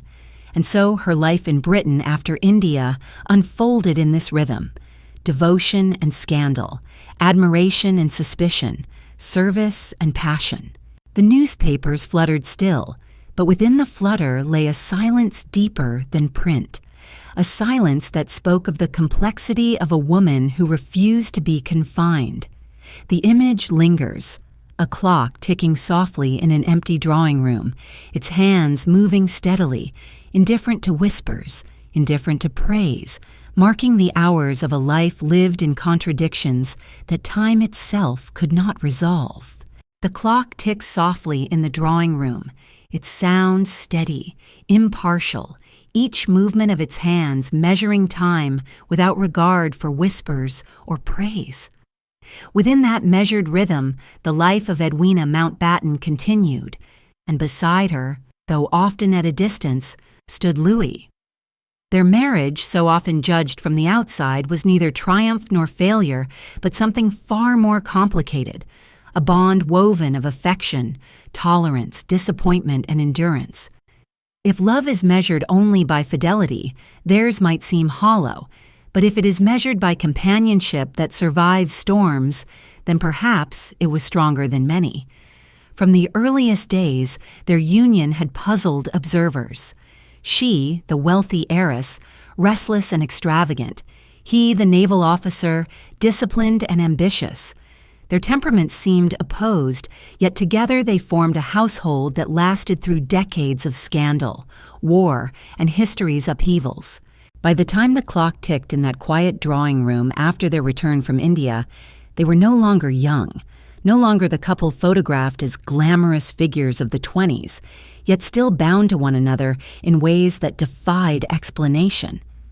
Louis loved Edwina, that much is clear.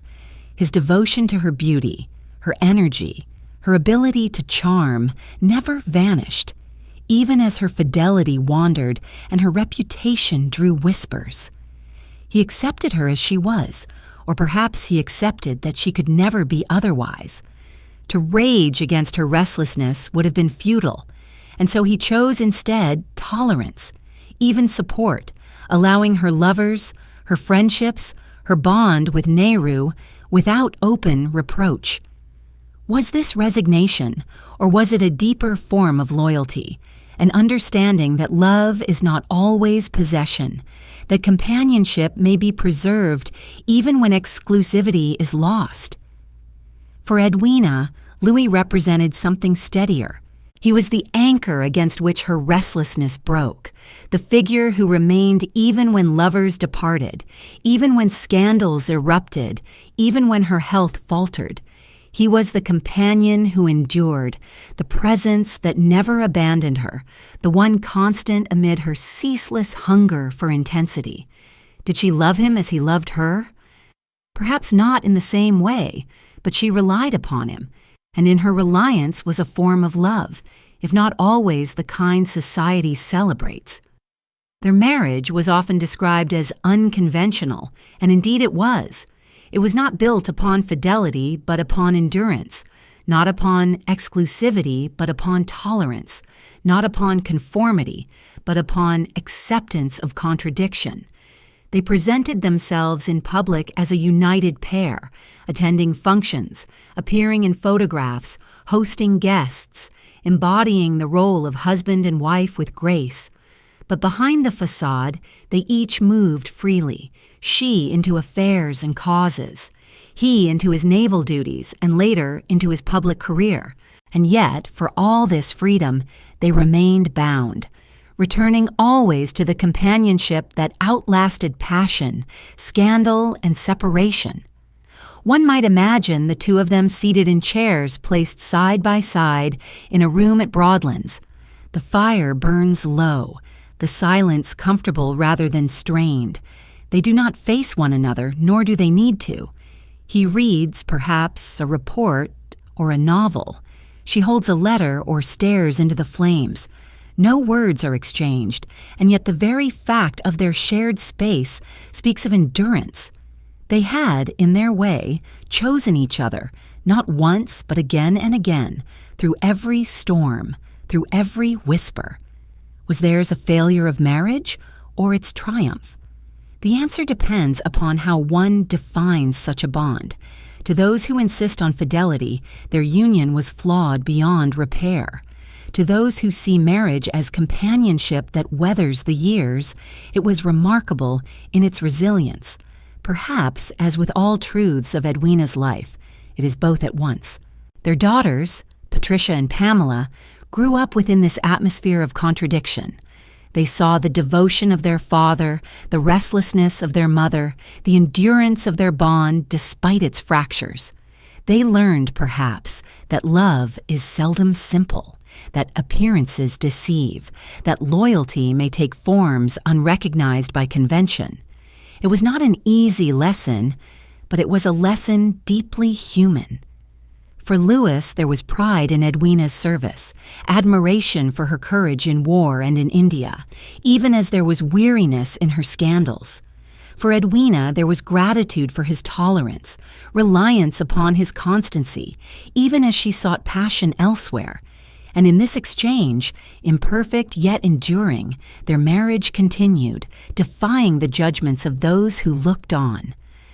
The clock in the drawing room ticks still, marking hours indifferent to scandal, indifferent to endurance.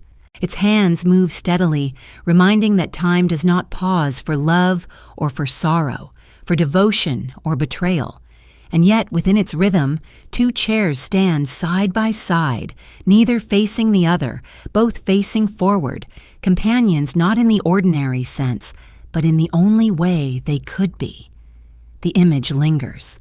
Two chairs in the glow of firelight, shadows long upon the carpet, the silence between them not empty but filled with the weight of years, the clock ticking steadily as if to say that endurance itself is a form of love. The two chairs rest in firelight, their shadows stretching long across the carpet, the silence between them heavy yet enduring. But silence, for Edwina Mountbatten, was never enough. Beyond the quiet companionship of her marriage lay the ceaseless pull of desire, a hunger that drew her again and again into the arms of others. The world knew it, whispered of it, catalogued it, and yet she lived it openly, almost defiantly, as though to deny herself these passions would be to deny her very existence. Her lovers were many, and they came from across the spectrum of rank and class. Some were aristocrats whose titles matched her own social world. Others were politicians whose ambitions found in her a confidant as well as a companion. Still others were men without pedigree, ordinary in station, extraordinary only in that they caught her restless attention. She did not choose by status alone, nor by wealth, for she had no need of either. She chose by intensity, by presence, by the spark of attraction that broke through the monotony of convention. Society, of course, relished every whisper. Names were exchanged in drawing rooms like playing cards. So-and-so, the latest to have been seen with Lady Mountbatten, such and such, rumored to be her paramour.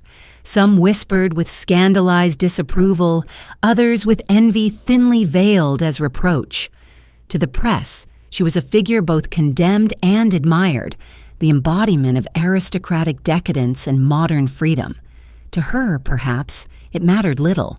She lived as she chose and let the world mutter as it always would. Yet one must ask, what drove her to such hunger for intimacy? Was it mere pleasure, a pursuit of physical delight? Or was it something deeper, rooted in the loneliness of her childhood, in the absence of steady love from parents, in the coldness of jewels that glittered but could not warm? To be with another, to feel desired, to be seen not as heiress or vicereine, but simply as a woman. Perhaps this was the solace she sought, again and again, even when it ended in disappointment. Her affairs carried risks, of course, risks not of material loss but of reputation. A man might be ruined by association. She, shielded by wealth and status, seemed untouchable. This imbalance gave her power, a power she wielded not maliciously but inevitably. Men were drawn to her, consumed by her, sometimes discarded, sometimes remembered fondly, always marked by the experience of her presence. In this sense, her lovers became both companions and reflections, each offering her something she craved, each reminding her of something she lacked. There were times when her affairs seemed almost acts of rebellion, defiance against the narrow roles prescribed for women of her class. Why should she be confined to a loveless fidelity when men around her strayed freely? Why should she not claim for herself the same liberties society granted to men while denying them to women? In this, her scandal was also her protest, her refusal to accept hypocrisy without challenge. Yet whether she saw it as protest or simply as appetite is uncertain. For Edwina was seldom theoretical in her choices. She lived by instinct, by desire, by the moment. Louis tolerated it all, his acceptance so consistent that it baffled outsiders. To him, perhaps, her lovers were less rivals than necessary companions who kept her restlessness from consuming her entirely. Perhaps he even felt relief, knowing that her needs, so different from his own, were being met elsewhere. Whatever his reasoning, his tolerance made her freedom possible, and in turn, her freedom did not diminish her loyalty to him as partner and companion. It was an arrangement that to others seemed scandalous, but to them, perhaps, simply natural. And yet beneath the freedom and defiance, there was also a cost. For passion, though intense, is seldom lasting. Lovers came and went, leaving behind memories, sometimes regrets, sometimes bitterness. The hunger for intimacy was never satisfied for long, and so the search continued, each affair a momentary flame that burned brightly before fading. Did she ever, in the quiet after a lover departed, feel the emptiness return, sharper for having been briefly filled? Did she ever wonder whether the warmth she sought could ever be found, or whether she was condemned to search forever? Imagine her now, a candle burning beside her in a quiet room, the flame flickering too quickly, consuming itself with restless speed. The wax melts, the light brightens, but the candle shortens with each moment. So too with her passions, each affair a brightness and intensity, but each also hastening the sense of time slipping away, of desire consuming itself without ever being fully quenched. The candle burns, and its wax drips steadily, a reminder that no flame, however bright, can escape its own end. Edwina must have known this even as she lived as though each new passion could defy time. Yet perhaps it was not permanence she sought. Perhaps it was only intensity, fleeting but real, that mattered. Better a flame that burned brightly and briefly than a life of dull embers. And so her lovers came and went, their names whispered, their stories half told, their significance forever debated. Some remained friends, others faded into memory. All became part of the tapestry of her restless life. To judge her by them alone is to miss her complexity, but to ignore them is to deny the truth of her hunger. They were not diversions. They were her escape, her protest, her search, her flame. The candle burns lower now, its wax nearly gone, the flame still flickering brightly, unwilling to surrender though its end is near. In that flame lies the image of Edwina's passions, fierce, consuming, defiant of time. And as the light wavers, the room fills with shadows that seem to gather quietly, waiting for the moment when the flame will at last fall into darkness. The image lingers, a candle burning too quickly, its wax running down, its flame alive with restless brightness, refusing to fade, though its end is written in the very speed of its glow. The candle burns too quickly, its wax running down the brass holder, its flame flickering with stubborn brightness even as the shadow lengthens around it. So it was with Edwina Mountbatten in her later years, when youth's beauty began to soften, when the lines of age traced themselves upon her face, and yet her presence remained magnetic, still drawing eyes, still commanding attention. Beauty fades, as all must, but there are some whose presence lingers beyond beauty, and Edwina was among them. The radiance of her youth dimmed, but her force of being did not. She had lived decades in the public eye, decades as heiress, vicereine, philanthropist, scandal, saint, lover, and wife.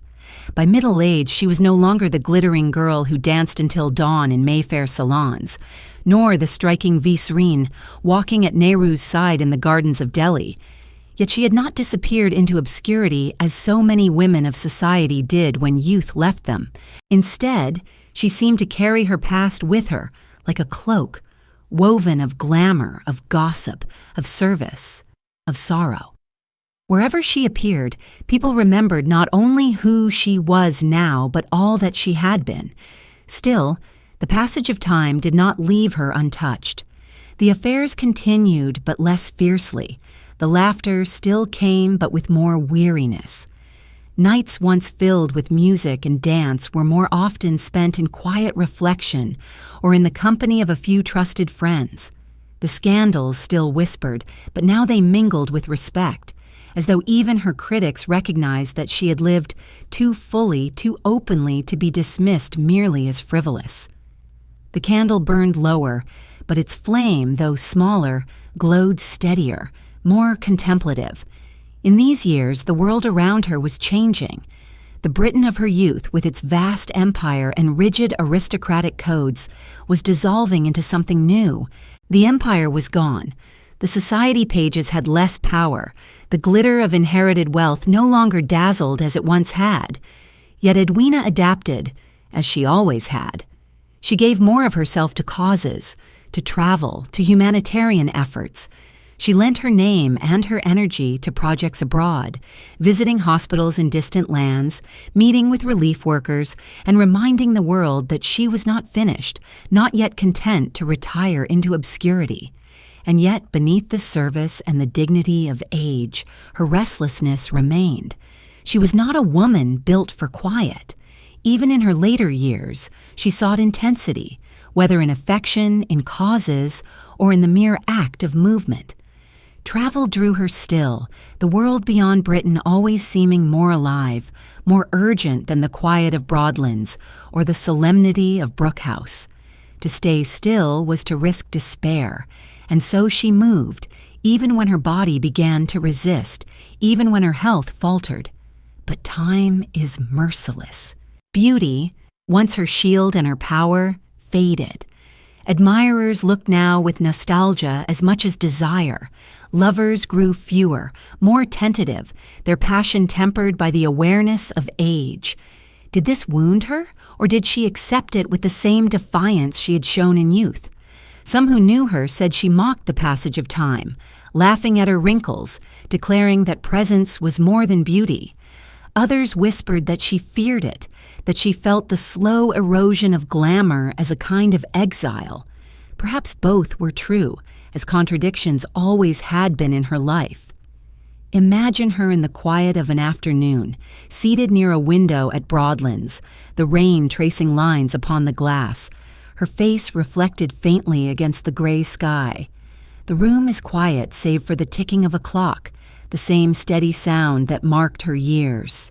She looks out at the river winding through the estate, its waters dark and slow, and her mind drifts to the laughter of salons long past, to the cries of refugee camps, to the soft words of a letter from Nehru, to the endless footsteps of her own restlessness. The rain falls steadily, as though echoing the passage of time upon her face. For those who saw her in these years, she remained a figure of fascination. Age had softened her, but it had not diminished her. There was dignity now, a kind of gravity that came from a life lived fully, recklessly, intensely. When she entered a room, people still turned, not with the shock of youthful beauty, but with the recognition of presence, of memory, of legend. She was no longer the bright flame, but she was the ember that still glowed, carrying warmth and light long after the wax had run low. And yet loneliness followed her still.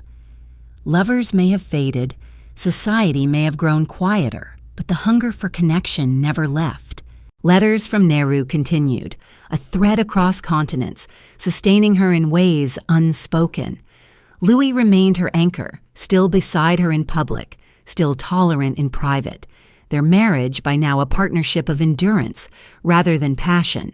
But in the quiet, when the rain fell and the house lay silent, did she not still feel the absence of the warmth she had sought all her life? Did she not still reach inward for something beyond reach, something beyond beauty, beyond service, beyond scandal? The candle burns lower still, its flame smaller, its wax nearly gone. Yet the flame continues, alive, insistent, refusing to surrender even as its end is certain. Edwina, in her aging years, was much the same, diminished in some ways, yet still luminous, still restless, still unwilling to fade quietly into the shadows. The image remains, the sound of rain upon a window pane, the reflection of a woman gazing outward, her presence as magnetic in its fragility as it had once been in its splendor. The candle flickers, but it does not yet go out. The rain falls steadily against the window pane, each drop tracing its path down the glass before disappearing into the sill below. And beyond that quiet rhythm lies a world still restless, still filled with suffering and need.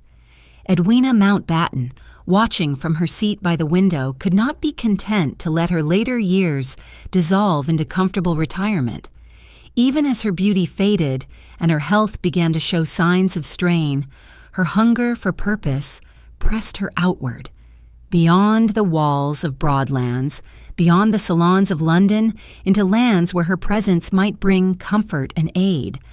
For though scandal had been her companion and glamour her cloak, service remained her refuge, and in it she sought meaning when so much else seemed fragile. She traveled often in these years, her journeys no longer those of leisure, but of mission. Across Europe, across Asia, sometimes into the furthest corners of lands recently scarred by war, she went not as heiress or vicereine, but as a worker of relief, as the president of the St. John Ambulance Brigade, as a representative of the Red Cross. Photographs show her older now, her hair touched with gray, her eyes lined with years, yet her presence still unmistakable, her gaze still carrying that intensity which had marked her from youth. In hospitals abroad, she moved as she once had in London during the Blitz, bending over patients, speaking with nurses, inspecting supplies. In refugee camps, she was not afraid to stand among the destitute, her figure elegant yet unassuming, her gestures simple, human.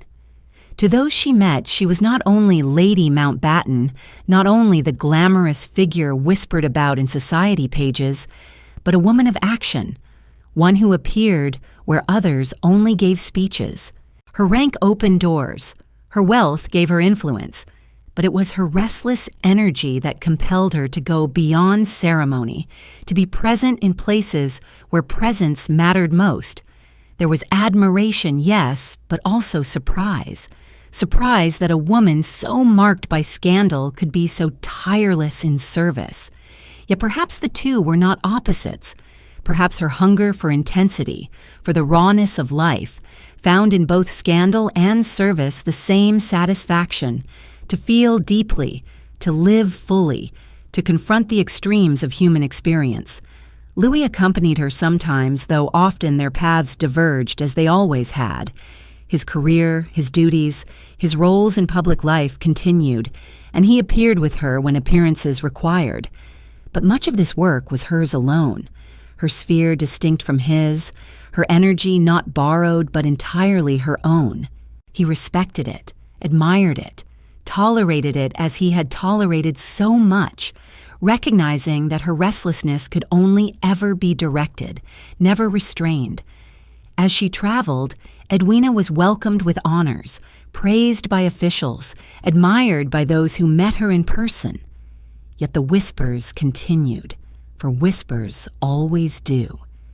Even in her later years, rumors of lovers trailed her, though now they seemed less scandalous, more like echoes of a younger self.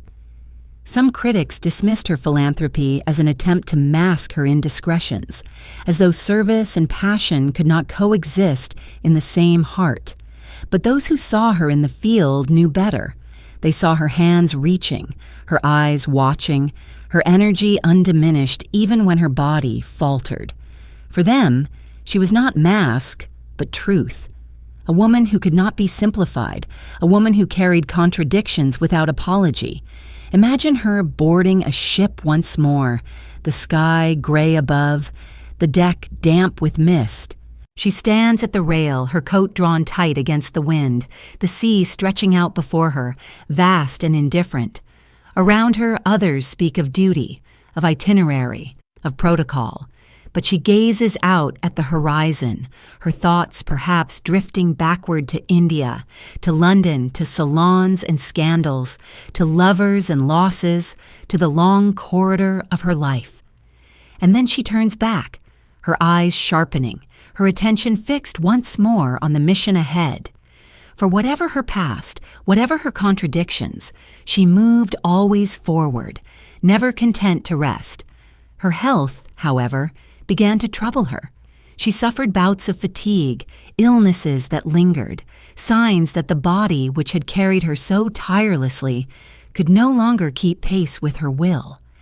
But Edwina was not one to surrender to frailty. She pressed on, traveling still, working still, determined to give her energy until it was spent. To stop would have been, for her, a kind of death before death, and she would not accept it. Broadlands, with its quiet river and its serene lawns, remained her home, yet it was never enough to contain her. The rain upon the window, the ticking of the clock, the silence of the estate, these could only ever be temporary pauses. Soon she would be away again, across seas, across continents, into places where her presence might matter, for restlessness was her inheritance, and service its final expression. The world by now had grown accustomed to her contradictions. Admirers spoke of her courage, detractors muttered of her past, but all acknowledged her presence. Even when age dimmed her beauty, her aura remained, that intangible force that drew others, compelled attention, commanded memory. She was no longer the flame that burned too brightly, but she was still the ember that glowed, steady and insistent. And so, her later years became not a retreat, but a continuation, a final act in which her restless hunger found expression not in scandal, but in service. The rain upon the window might fall steadily, but for Edwina Mountbatten there was always another ship to board, another journey to undertake, another camp, another hospital, another place where she might feel alive in the immediacy of suffering and the urgency of aid. The image lingers, a ship departing under gray skies, its horn sounding low across the water, her figure standing at the rail, coat pulled close, eyes fixed on the horizon, the rain dissolving into sea spray, the land behind her already fading from view. The ship moves out beneath the gray skies, its horn sounding a low and mournful note across the water, the land receding slowly into mist. Upon the deck stands Edwina, her coat drawn close, her eyes fixed forward, her thoughts perhaps drifting backward. Each voyage in those later years carried her further from the glittering days of youth, further from the salons and scandals of London, further from the grandeur of Delhi, and closer to the quiet truth of her final years. Her body was failing, yet her spirit refused to yield. Illness shadowed her now more than ever. Fatigue pressed upon her, her heart faltered, her strength diminished. Doctors warned, friends worried, Louis urged caution. But Edwina did not listen. She traveled still, worked still, gave herself to missions of relief as though she could outrun the frailty that crept upon her. For her, stillness was unbearable. To surrender to rest would be to surrender to emptiness. She would rather risk her health in service than preserve it in idleness. Letters continued to pass between her and Jawaharlal Nehru, each envelope carrying with it not only words, but the weight of memory. Their correspondence, tender yet restrained, endured through the years, a thread unbroken even as continents and duties lay between them. To read his letters was to recall the evenings in Delhi gardens, the quiet conversations beneath heavy air, the silences that spoke more than words. To write to him was to affirm a bond that neither age nor distance could dissolve. For Edwina, whose lovers had come and gone, whose passions had flared and faded, this bond remained steady, mysterious, unresolved, a companion to her restlessness, even as her body weakened. Louis, too, remained by her side, tolerant as always, affectionate in his way, enduring in his companionship. Their marriage, so unconventional, had by now reached a place beyond judgment. It was not fidelity that defined it, but constancy. Not passion, but endurance. Not convention, but survival. They appeared together in public still, a pair whose names were inseparable, whose shared history outweighed all fractures. In private, their silences had grown comfortable, two lives bound by habit as much as by love, yet bound all the same. At Broadlands, the great estate quieted with age. The river moved on as it always had, indifferent to the dramas of its inhabitants. The clocks ticked, the portraits looked down, the rooms filled with shadows longer than before. Here Edwina sometimes sat in reflection, her mind wandering through corridors of memory.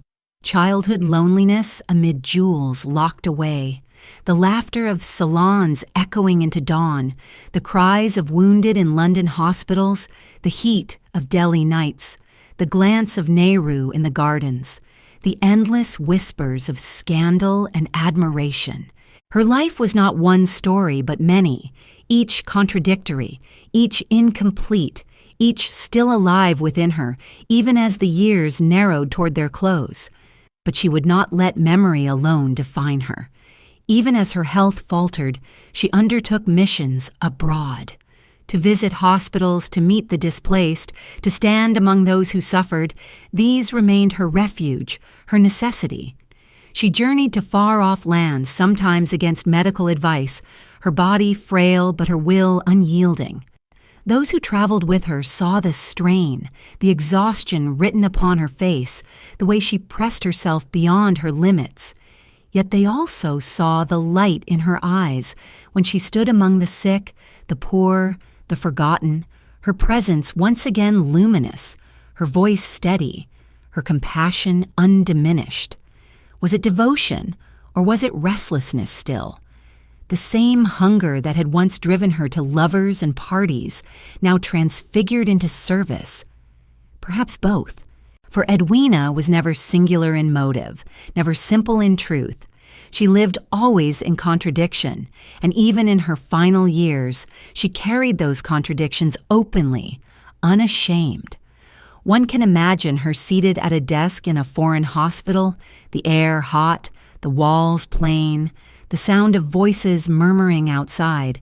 Before her lies a letter, Nehru's handwriting familiar, the ink dark, the words filled with tenderness and restraint. She reads slowly, her lips moving silently with his phrases, her eyes moistening with memory. She sets the letter aside, takes up her pen and writes in reply, her words carrying affection, gratitude, companionship, yet never quite crossing into full confession.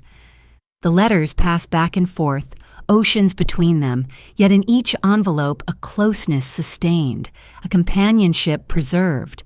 Her body betrayed her more with each passing year.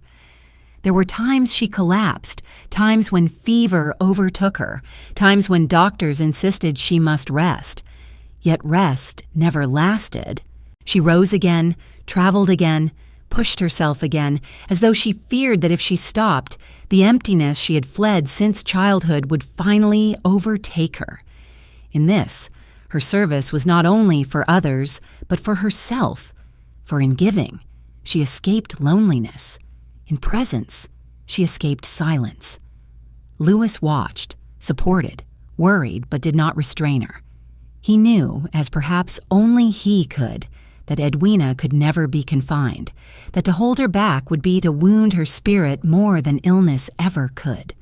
And so he allowed her to go, knowing that each journey carried risk, perhaps even the risk of her life, but knowing also that she would not forgive herself if she remained behind.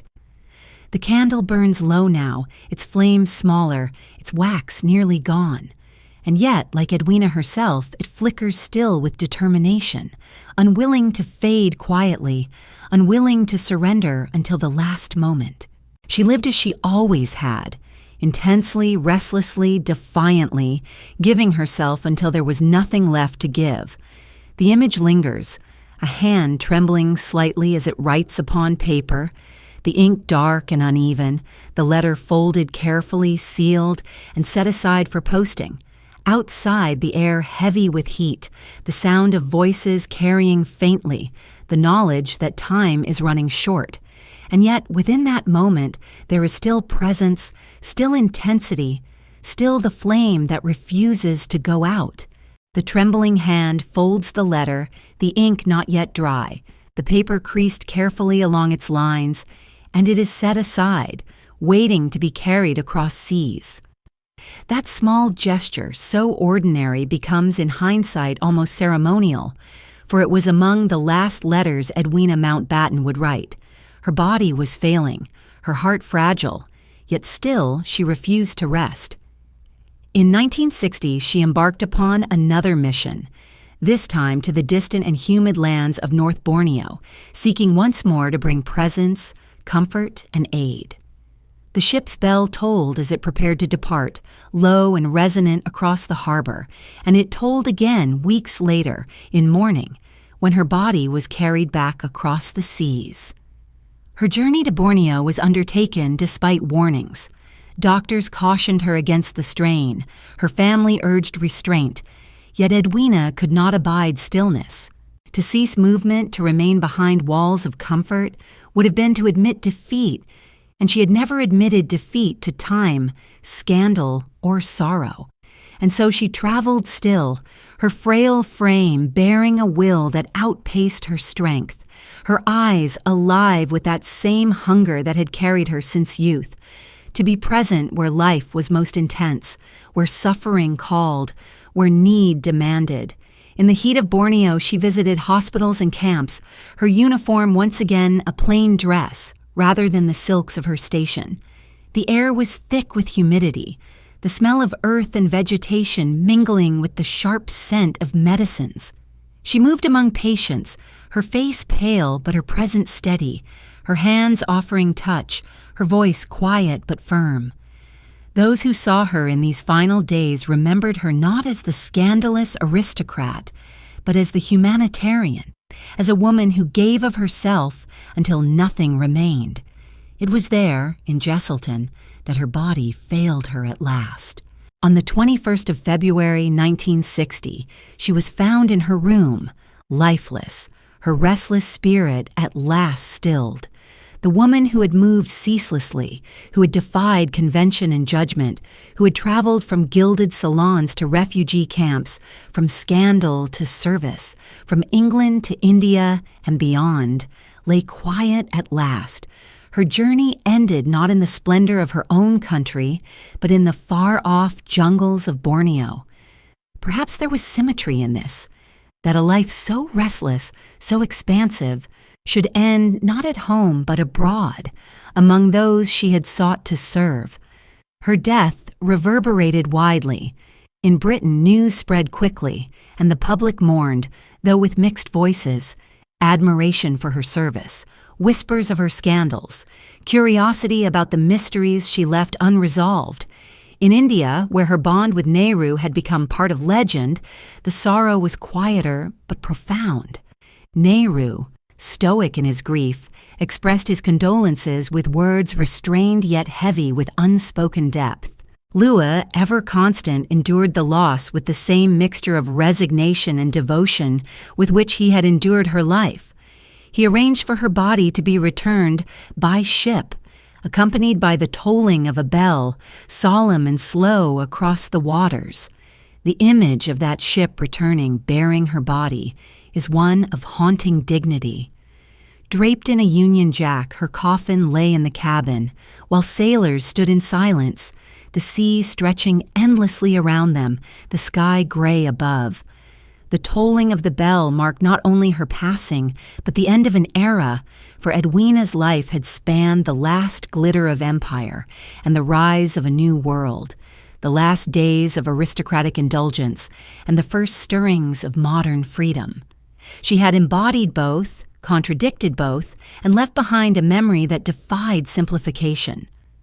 Her funeral was held at St. Paul's Church in Hampshire, near Broadlands, where the river moved quietly through green fields. Crowds gathered, dignitaries attended, and tributes were spoken of her service, her courage, her humanity. Yet even here, in the solemnity of mourning, whispers lingered. Some remembered her scandals, others her lovers, others her bond with Nehru. Was she a saint, or was she a scandal? Was she noble in her service, or reckless in her desires? The truth, as always with Edwina, lay in the contradictions, in the refusal to be one thing or the other. Louis mourned her deeply, his devotion undimmed even by all the years of tolerance and trial. To lose her was to lose the companion who had been his partner through decades of turbulence, the woman who had stood beside him in war, in India, in scandal, in service. He arranged for her to be buried simply as she had wished, without grandeur, her grave a quiet resting place that belied the tumult of her life. Nehru, across the seas, felt her absence keenly. Letters no longer arrived, their silence more eloquent than words. He spoke little of his grief, but those who knew him saw the shadow it cast. Their bond, so ambiguous, so debated, had been real to both of them, and in her passing something of himself seemed also to fade. And so Edwina Mountbatten's life ended far from the salons where it began, far from the jewels that once glittered unseen in vaults, far from the corridors of the Viceroy's house where history trembled. It ended in a modest room in Borneo, the restless flame extinguished at last. The woman who had defied silence surrendered finally to it. Yet in that ending, there was no true stillness, for her name continued to echo, her story continued to be told, her contradictions continued to stir curiosity and admiration alike. The ship's bell tolls, still in memory, low and solemn across the sea, marking not only her passing, but the journey of a life lived too brightly, too restlessly, too intensely to be easily contained. The image lingers, a bell tolling across gray waters, a coffin draped in flag, sailors standing silent, the sea vast and endless, the flame extinguished, yet its warmth lingering still in memory. The toll of the ship's bell fades across the gray waters, its low note dissolving into the vastness of the sea, and with it Edwina Mountbatten is carried home, her restless journey ended. Yet endings are seldom complete, and in the silence after her death, voices arose once more. Some tender, some harsh, some reverent, some dismissive, each seeking to define her, though none could fully contain her. The aftermath of her passing revealed as much about those who spoke of her as it did about the woman herself. Louis Mountbatten, her husband, bore the loss with a grief quiet yet profound. To the world he remained composed, arranging her funeral with dignity, ensuring her wishes were honored, standing as the public figure he had always been. But in private, the absence of Edwina was felt deeply.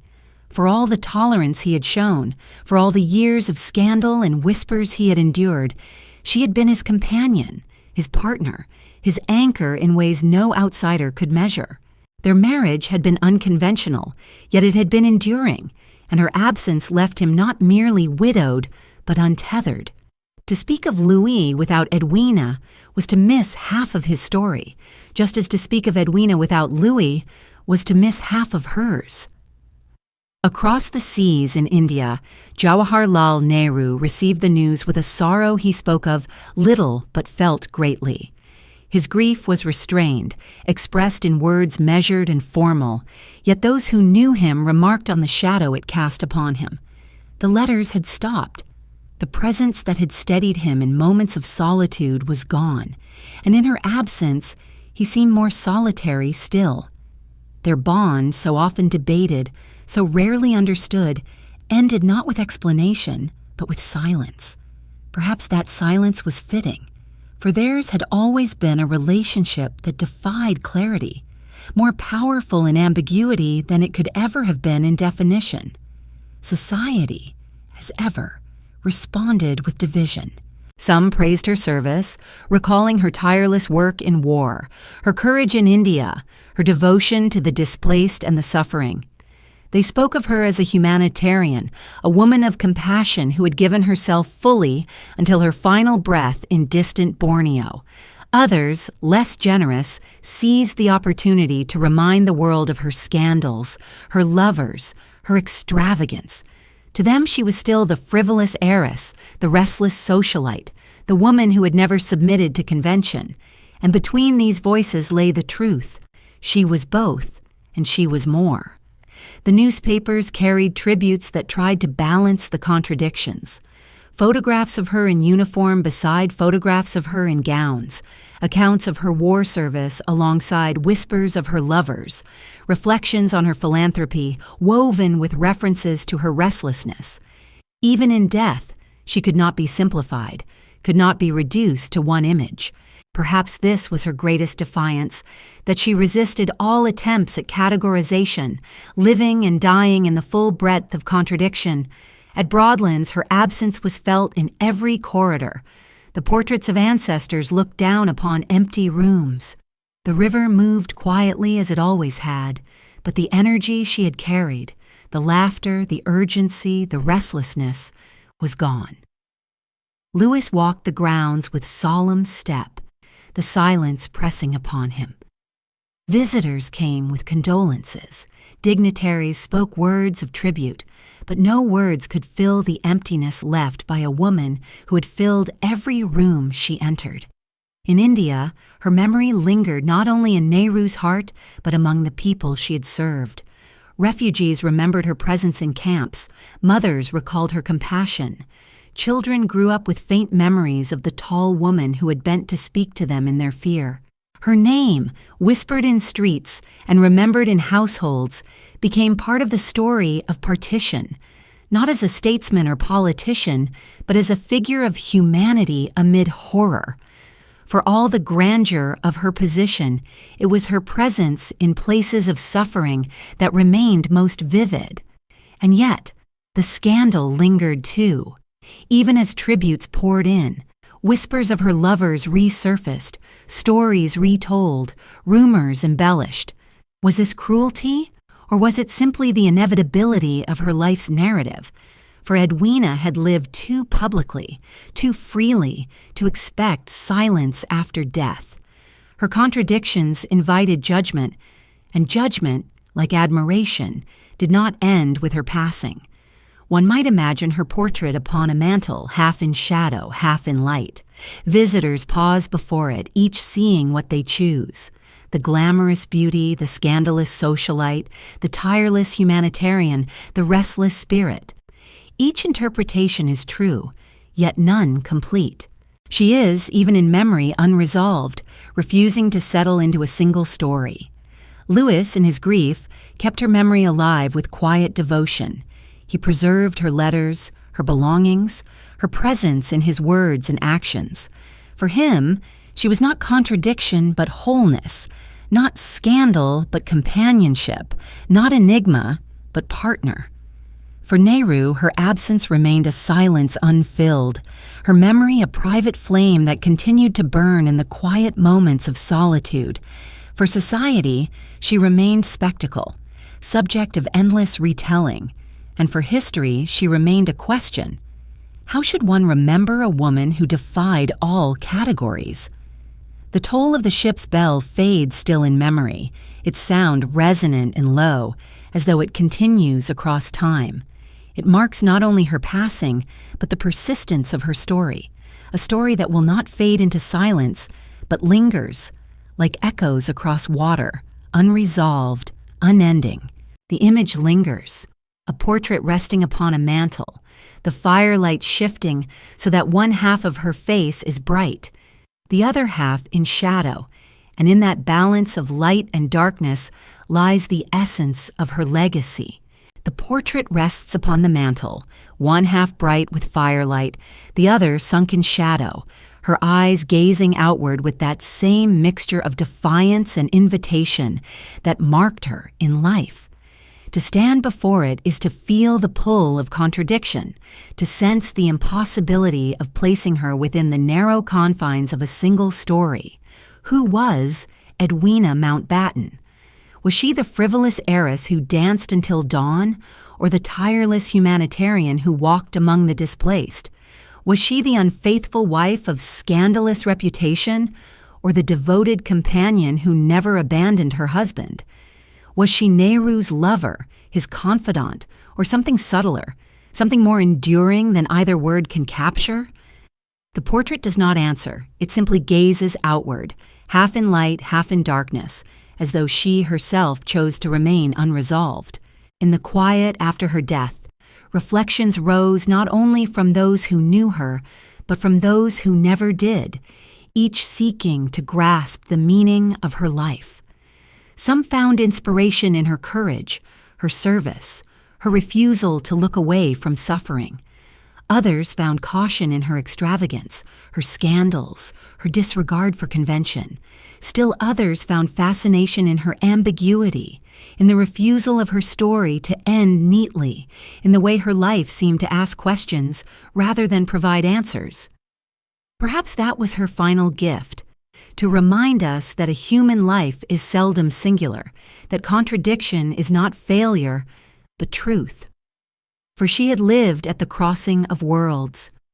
Born into Edwardian wealth, she came of age in the restless decadence of the 20s, was transformed by the urgency of the Second World War, and was carried into history's center during the partition of India.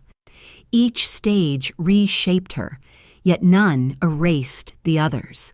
She carried all her selves within her, the child wandering corridors of loneliness, the glittering hostess of salons, the nurse among the wounded, the Vicereine beside Nehru, the restless traveler of her final years. To choose only one is to betray the whole. To embrace them all is to acknowledge the richness and the restlessness of her being. Louis, faithful in his own way, preserved her memory not as scandal, but as companionship. Nehru, in his silence, preserved her as something intimate yet ineffable. Society preserved her as spectacle, a story retold at tables and in books. But history, patient and impartial, preserved her as all of these at once: heiress, lover, philanthropist, Vicereine, contradiction. She remains even now as difficult to define as she was in life, as elusive as the unopened letters that lay upon her desk, as ambiguous as the flame of a candle, flickering between light and shadow. And perhaps this is fitting, for Edwina lived not to be defined, but to be experienced. Those who met her, whether for a night of dancing or in a hospital ward, spoke of her presence, her intensity, the way she made the moment vivid. That presence is what lingers still, even when the details blur, even when the judgments differ. Presence is the one thing that cannot be erased by gossip, cannot be dimmed by scandal, cannot be silenced by time. Imagine her now, not as portrait, not as scandal, not as saint, but as a figure walking through the corridors of memory. Her footsteps echo softly, fading into distance, yet never entirely gone. At times, you hear them in laughter, at times in whispers, at times in the cries of those she comforted, at times in the silences of those she loved.